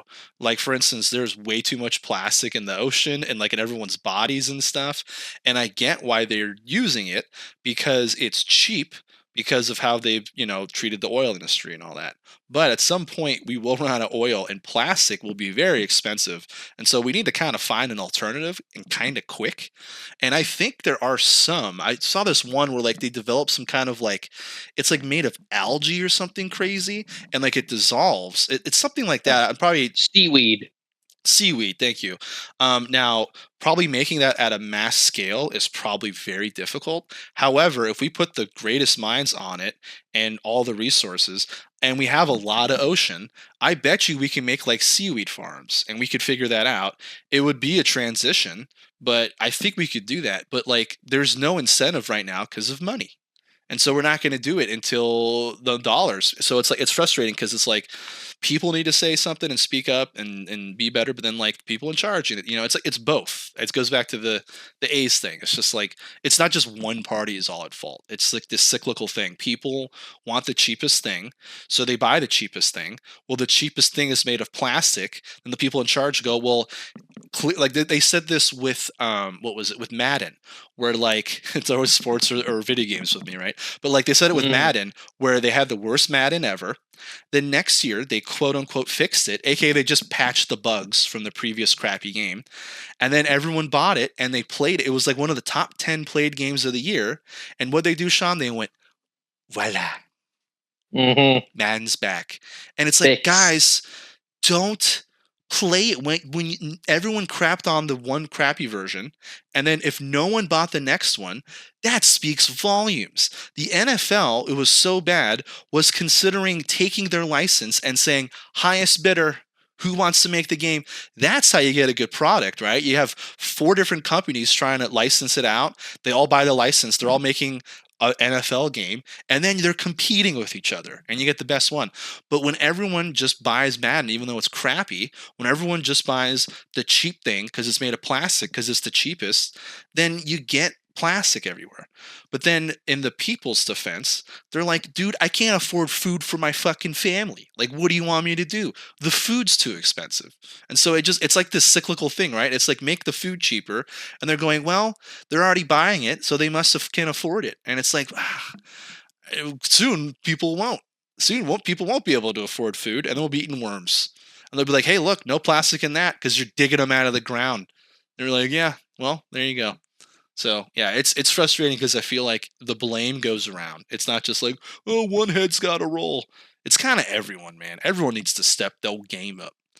I'm trying to collect plastic in like a little like trash bag, not a little, like one of those big plastic, not a big like black trash bags, throwing everything in there. I have like this has probably been over like a year and a half now, 2 years. I have like 2 big black, these big black garbage bags just filled. And it's like, this is just one person. I pretty soon in a couple of years, I could probably make a boat of just plastic. Yeah. Right. So as the oceans rise, I can just be like, woohoo! I'm gonna stay above like Waterworld. I'll just have like a base made of plastic, and I'll be like, yeah. How'd you build this base, Stan? How'd you build, your new Atlantis? Oh, with like plastic bags that I kept over 10 years. So like, yeah, I actually think people should like keep their plastic, put it in one of these trash bags, and then once a year we take it outside and we just hit each other with it, like sleeping bags. Knock some sense in everyone. Here you go. Or just take your rage out. Like you don't like your neighbor. Your fence is too high. And you just hit each other with these plastic bags. Nothing will happen because it's a plastic bag. But boy, you'll get aggression out and you'll be like, man, this is a lot of plastic. It's like, yeah, it is, isn't it? Now, if we pull it all together, maybe we could build a boat. And it's like, oh, isn't that better than tossing it in the ocean? People will be like, whatever. Not my problem. Yeah. Well, it will be your problem. Oh, wait, it is your problem because now, like, babies have microplastics in them. Like, everyone does now. It's literally in everything. I'm surprised people still drink. And I'm a victim. I'm the biggest Maroon. I have, like, some freaking Snapple in my fridge in the little plastic, bottles. And I know that there's microplastics in it. And I'm still like, oh, this is pretty good. It's like at some point, people just got to be like, all right, I'm going to limit my plastic purchasing. And if everyone does it, well, then maybe they'll be like, all right, guys, like, got to move on from plastic because people ain't buying it anymore. But if everyone buys it for whatever reason, because it's the only thing they can afford or whatever, we're going to get plastic in babies. And I don't know how to make a joke about that. Plastic babies. We're all going to have little Gerber babies. We're all going to have little, those little babies people used to collect, right? And, oh, look, it's so realistic. It looks like a real baby. Yeah, it'll be a real baby, but the skin will be made of plastic. Because we'll just turn into the plastic people. I think that's our next evolution. We'll just like Go Gadget. We'll like have extended arms, but it'll just be like plastic. You're like, oh look, look, I'm so elastic. We'll all be like Mr. Fantastic in the Fantastic Four. We're like, look, I could morph under a door. It's like, right, because you're just made of plastic. Anyway, there we go. Made it funny. Not really, but it's more of just like, this is where we're headed. We're going to be the plastic people. We're going to have to live underground because it's like the plastic is hurting, or the sun's hurting my plastic skin. You there? Yeah, whatever, man. You're like, speaking of nonsense, this is just a quick topic. This is something that, I'm purging stuff now. I'm like getting rid of a lot of stuff, right? Purging like clothes and like Sure. medicine that's like 5 years expired. That like, why am I keeping this? I'm a freaking maroon. And so I'm like, I'm purging stuff, not like a college girl purging. Like I ate a cracker and I got to purge, but like legitimately purging, right? I'm purging all this useless crap. And I come across this product called Tresemme. I'm like, well, what is this? Oh, is it like shampoo? I don't really know. I think it's like a lotion. But basically, it's advertised as an all-day humidity resistance. All-day humidity resistance. I don't know. Apparently, there's been a magical elixir in my bathroom the whole time. I don't know if everyone that lives in the desert knows, hey guys, Tresemme figured out there's an all-day humidity resistance. You just put it on once, a thin little coat, and you're like, look at me. I can be in the sun all day like a rhino. Yeah. It's like, what? Tresemme has they have an all-day humidity resistance. What the hell are you talking about? It was like a shampoo or something. Like, oh, just put it on your skin. All day what the fuck is all-day humidity resistance? That's the weirdest thing I've ever heard to like advertise. All-day humidity resistance. Like I could do a bunch of jumping. Oh, look at me! I'll never sweat. I'm covered in plastic. I think then it has to be a shampoo. Well, then. Because then your hair doesn't get frizzy. Yeah. Well, then it should say an anti-frizz ball. It should be an anti-frizz. Oh, I see. Wait a minute. Not an all-day humidity resistance. What kind of like false advertising is that? It's like, hey, drink this Gatorade. It's the persistent thirst quencher. You mean it's a temporary thirst quencher? No, you drink it once and you never have to drink ever again. That's like kind of the vibe I got from it. It's like, oh, I see. Yeah, yeah. All just false advertising, or So I mean, but at the same time, if I were, trying to convince somebody to buy something, I would lie to their face. Well, of course, I'm not going to tell them the truth. Yeah, it's like this pen. So sell me this pen. It's like this pen will save the world. Right. Yeah. But you got to buy it. You got to buy it. Yeah, it's like, I mean, you've seen Mad Men, and if you haven't, good show. Only watched like half of it. I kind of fell off as the last couple seasons. I got to finish it at some point, but that was the whole point of Mad Men, was like, hey, just lie to people, and then like if you trick them, they'll buy it. And at the end of the day, that's kind of the goal, is to like, that's when they came up with like when cigarettes started to be cancerous, and they go, oh, we can't say they're cancerous, so you can say, well, buy Marlboros, they're toasted. Right? And it's like, right, yeah. Right? That whole thing. It's like, oh yeah, we toast ours. It's like, well, what does that mean? Like, it doesn't mean anything, but it's toasted. It's not cancerous. Oh, sure, yeah. Yeah. I forget the exact, but if someone's listening, they're like, okay, he explained it poorly, but I get what he's saying. You just switch it. You just change the goalposts. Oh no, here's one. Chevron Supreme with Techron. Like, what does that even mean? Who gives a fuck? What is Supreme? Oh, it has Techron. Yeah. Like, they might as well said explain Techron. Yeah. They might as well have said now it has more electrolytes. Yeah. But it'll be something like that sticks in your head, like, ooh, this shiny object that I don't even really understand. That's me with most things. I see some keys dangling, and I'm like Mr. Bojangles, like, ooh. I get that. You don't get that. What do you even get? You don't get anything. You're fucking on your phone all day, looking at TikToks, going, "Oh, I wish I was there. You look like you're having fun." Jealous. I mean, they don't call me jealous boy for nothing. No, they don't.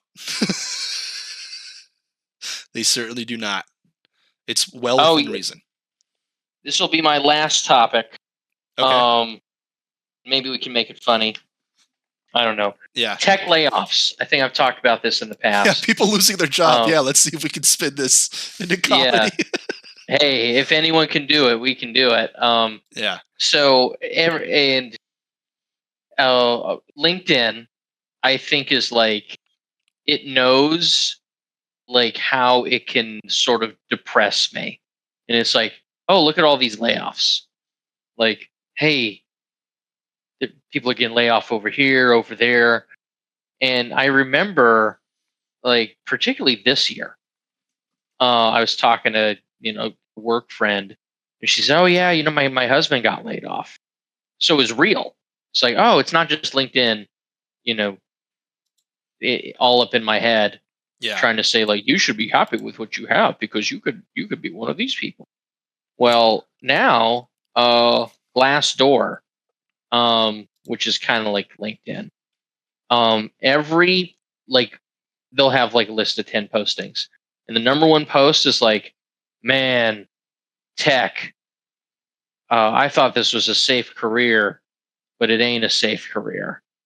And it's sort of like, wow, they're really trying to demoralize everybody. You'd think the ruling class would want, like, I don't know, like, at least some people to, like, what's their game plan? Like, okay, we're gonna demoralize, we're just gonna depress everybody. You're right.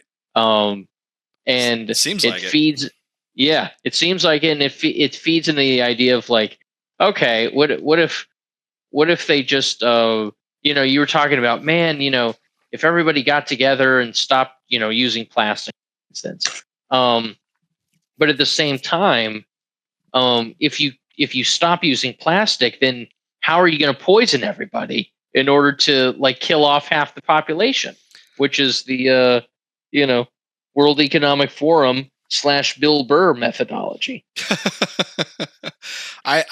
You know what's funny is that I have an idea how to fix a lot of this, but we'd have to start doing it quickly, and we have to terraform Mars immediately.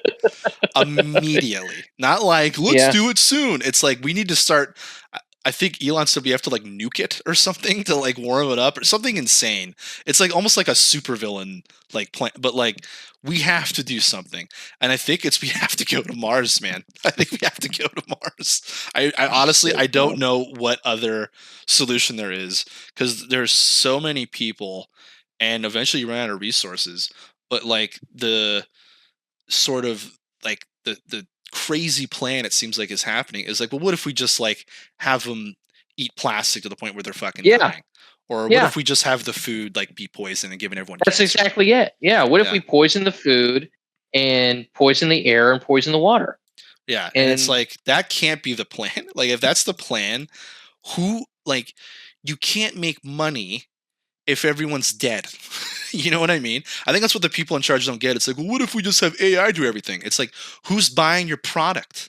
Are you just going to, like, generate money by printing it for yourself? See, I think they have so much money that, like, they don't care about money anymore. It's like, well, no one will be here to buy our products, but I think it's gone from, like, the 40s, 50s, and 60s, to now, like, the 2000, the 21st century. Back then, it's like, oh, we need people to buy our products and that we can have power over them. Now they're like, people are a liability. Like it's, oh, selling to them is too hard, so let's just poison them. Yeah. And it's like, then we don't have to deal with them. Which is so crazy, dude. It's so crazy to me. It's I mean, it's seriously, it's like fucking Looney Tunes fucking Maroon show logic. It's fucking wild to me, because you know what's going to happen, which they don't realize. If, like, most of the population gets fucking wiped out and it's just, like, the rich people left, what happens to the value of everything? It's going to skyrocket. It's a skyrocket. Like, it's going to be like a bunch of billionaires bidding over like the best property left. You think it's going to be worth $10? They're going to be bidding. It's like a house is going to go for $10 billion. You see what I'm saying? And they're going to be like, well, that's the going rate. Yeah, it's going to keep going up. Eventually, they're going to price themselves out of their own shit because money will have no value. And also, they can't fix anything. If you're a rich person, what happens when your toilet breaks? You think fucking Bill Gates puts on his little plumber overalls and fucking sits there with a pipe wrench and, oh, let me fix it. No. AI. And what's funny about AI, garbage in, garbage out. It's going to say, hey, Bill, looks like it's not a plumbing issue. It's a user issue. And he's like, every time I flush my toilet, water splashes in my face. And he's like, the AI is going to be like, yeah, that's you. You're flushing wrong. Try lifting the handle first and then flush. And he's going to be like, okay. It's because some idiot on Reddit said it. I read it on Reddit. And he's like, it's not working. Yeah, well, guess what, Bill? Now you got to figure out how plumbing works. And he'll be like, I don't want to do that. No, you don't. You never wanted to do that, did you? Now you're going to have to. Because the fucking plumber's not around. It's dumb, dude. These people are so fucking dumb that are in charge. They think they got it all figured out, and they don't have shit figured out. They're going to hide in their little bunkers and shit. And, oh my God, AI is going to do everything. And what's going to happen, it's going to break down, and they won't even know how to fix it. It's going to be comical if that's their plan. So, well, yeah. it'll be comical, but we'll all be dead. That's why it'll be comical. We'll be laughing from beyond. Like, look at these idiots trying to fix they'll be trying to plant fucking tomatoes in the Sahara. And I don't understand. We're giving them all the AI said give it Gatorade and it's not growing. And we're going to be going someone who's a landscaper is going to be like, you're planting tomatoes in the Sahara. It's never going to work. And they're like, well, maybe we could get it to work. And good luck. Bon voyage. Bon chance. It's ridiculous, dude. This fucking clown show has to end, dude. I cannot believe that it's gotten as bad as it has. And people are like, well, maybe it'll get better. Yeah, if people start speaking up and fucking doing shit. But if people think that, the people in charge are going to fix it. Oh, no. Maybe if we vote for the right person and we talk on Twitter a lot, then things will get better. Yeah. To tie the whole pod together now is, it's like, hey, yeah, maybe the smart people will fix it. I don't know if there's any smart people left. No. I'm starting to wonder, It's kind of scary. It's like they're a dying breed. And now when the smart people get rocks thrown at them, because they're saying, hey, guys, you're feeding the plants Gatorade. They're not going to treat it like Joe Bauer in fucking Idiocracy, where they're like, maybe he's right. They're going to fucking drag him by his feet out of his house and, literally accuse him of witchcraft. Right? Yeah. That's what's going to happen. I mean, so, yeah, it's like, people wake up. Did we make that funny? I think we made it funny. Yeah. And here's the thing. Some things just aren't funny. It's just like, yeah, wake up, everyone. This is a clown show. And the clown show at some point, entertainment isn't enough. At some point, things just have to get better. We can't just be clapping like seals. Oh my God, Thursday night football. Oh, by the way, there was a Thursday night football game on. I didn't even watch, didn't even care, could care less. It's like, who cares? Because let me guess. Does it affect your fantasy team? It does. Let me check to see how my I'm playing Dan this week. Schoolboy. Ooh, he got 17 points. That's what I'm talking about. You know what's funny? This goes back to tying the whole thing. AI is going to fix everything. AI and the experts. You know what AI and the experts said to do? Bench this guy. What's his name? Bench Malik Neighbors, because he's going to have a bad game. Well, he's ranked 8th overall, and he's scored 17 points. Suck one. No one knows anything. Trust your gut. I mean, in Deus Ex, and this is like, they had Human Revolution in like 2013, but they also had like the original Deus Ex. This is like 2001. Yeah. Something like that. And one of the themes of Deus Ex is like, you have these kind of like endings that you can choose. One is just kind of like, I guess it's like side with the, because what is there? There was the like Illuminati types, and then there was like the, I don't know, they're kind of like the Patriots, and you can either side, you just side with the Patriots, which is kind of like the main ending, and then there's two alternate endings, and you can't side with the Illuminati. I know. Yeah. But one of the endings Damn. was you just completely collapse like the internet. Because in the Deus Ex world, in the original Deus Ex world, the internet got like too consolidated, and it was just more efficient to do that. Yeah. But then it was ripe for being destroyed. So it's like, okay, we'll just destroy the internet, and yeah, it's going to be really bad, but it's kind of like a band-aid. It's like it's like stitches or something. It's like ripping out stitches that if you keep them in are going to kill you. So that was one of the endings, and then the other ending was side with the AI.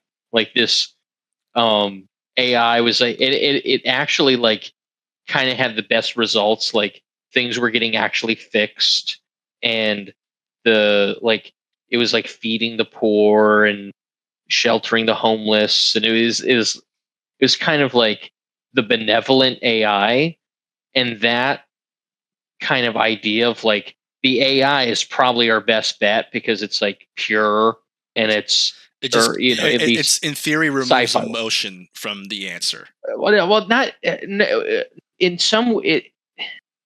How do I put it? It's sort of like it has it's like AI with morals. Like it's like if you design the AI right, it'll instinctively have morals, but it won't be kind of like poisoned by all the shit in our world. See, I don't It's think just you going could to do say, that.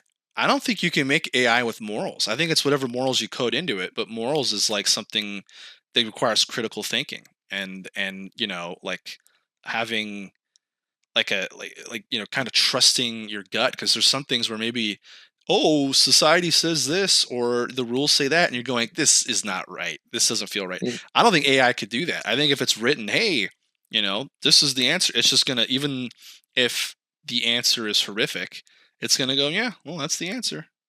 I don't know, it's just my opinion. well, But you're saying that like, no, well, and that, yeah, and that's probably true.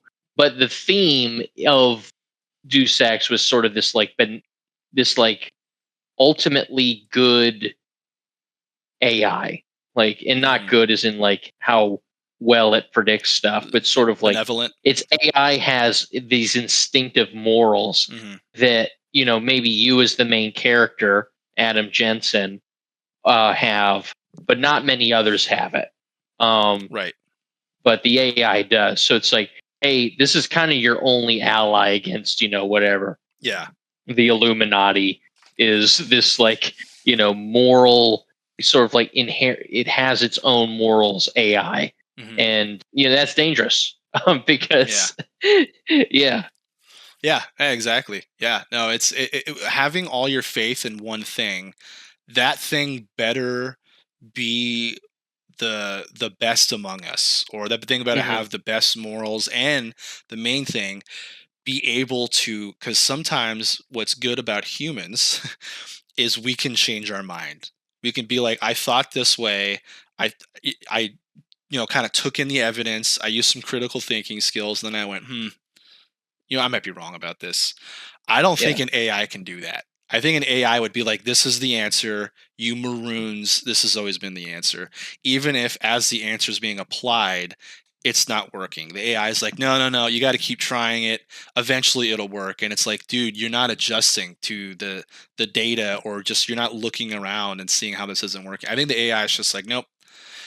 We need to have whatever it is. We need to have less people, according to the AI. So therefore less people. And it's like, what if people just went to another planet? And it's like, no, The only answer is less people. And it's like, all right, well, then you're an immoral AI. And you're not only an immoral AI, you're a dumb AI. You're the same, to tie everything back to sports and fantasy football, because that's all that matters to me. And I'm going to make this funny.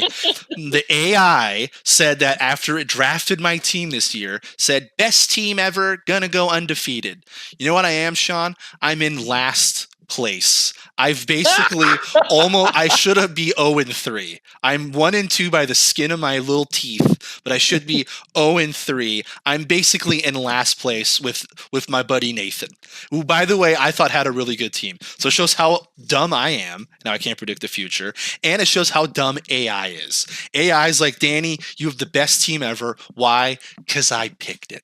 And it's fucking the worst team in the league. It's like the worst team in the league. So that's the problem. Anyone who's listening that's really in charge with trusting AI with everything, it can be wrong. And it can't be just kind of wrong. It could be historically wrong. So have faith at your own will, because garbage in, garbage out. Of course it thinks it has all the answers because it came up with it. Of course it thinks it's right. You know what I mean? A human can go, well, shit, my team sucks. I need to adjust. I need to get on that waiver wire. And AI's like, nope, keep the team the same. This is the greatest team ever.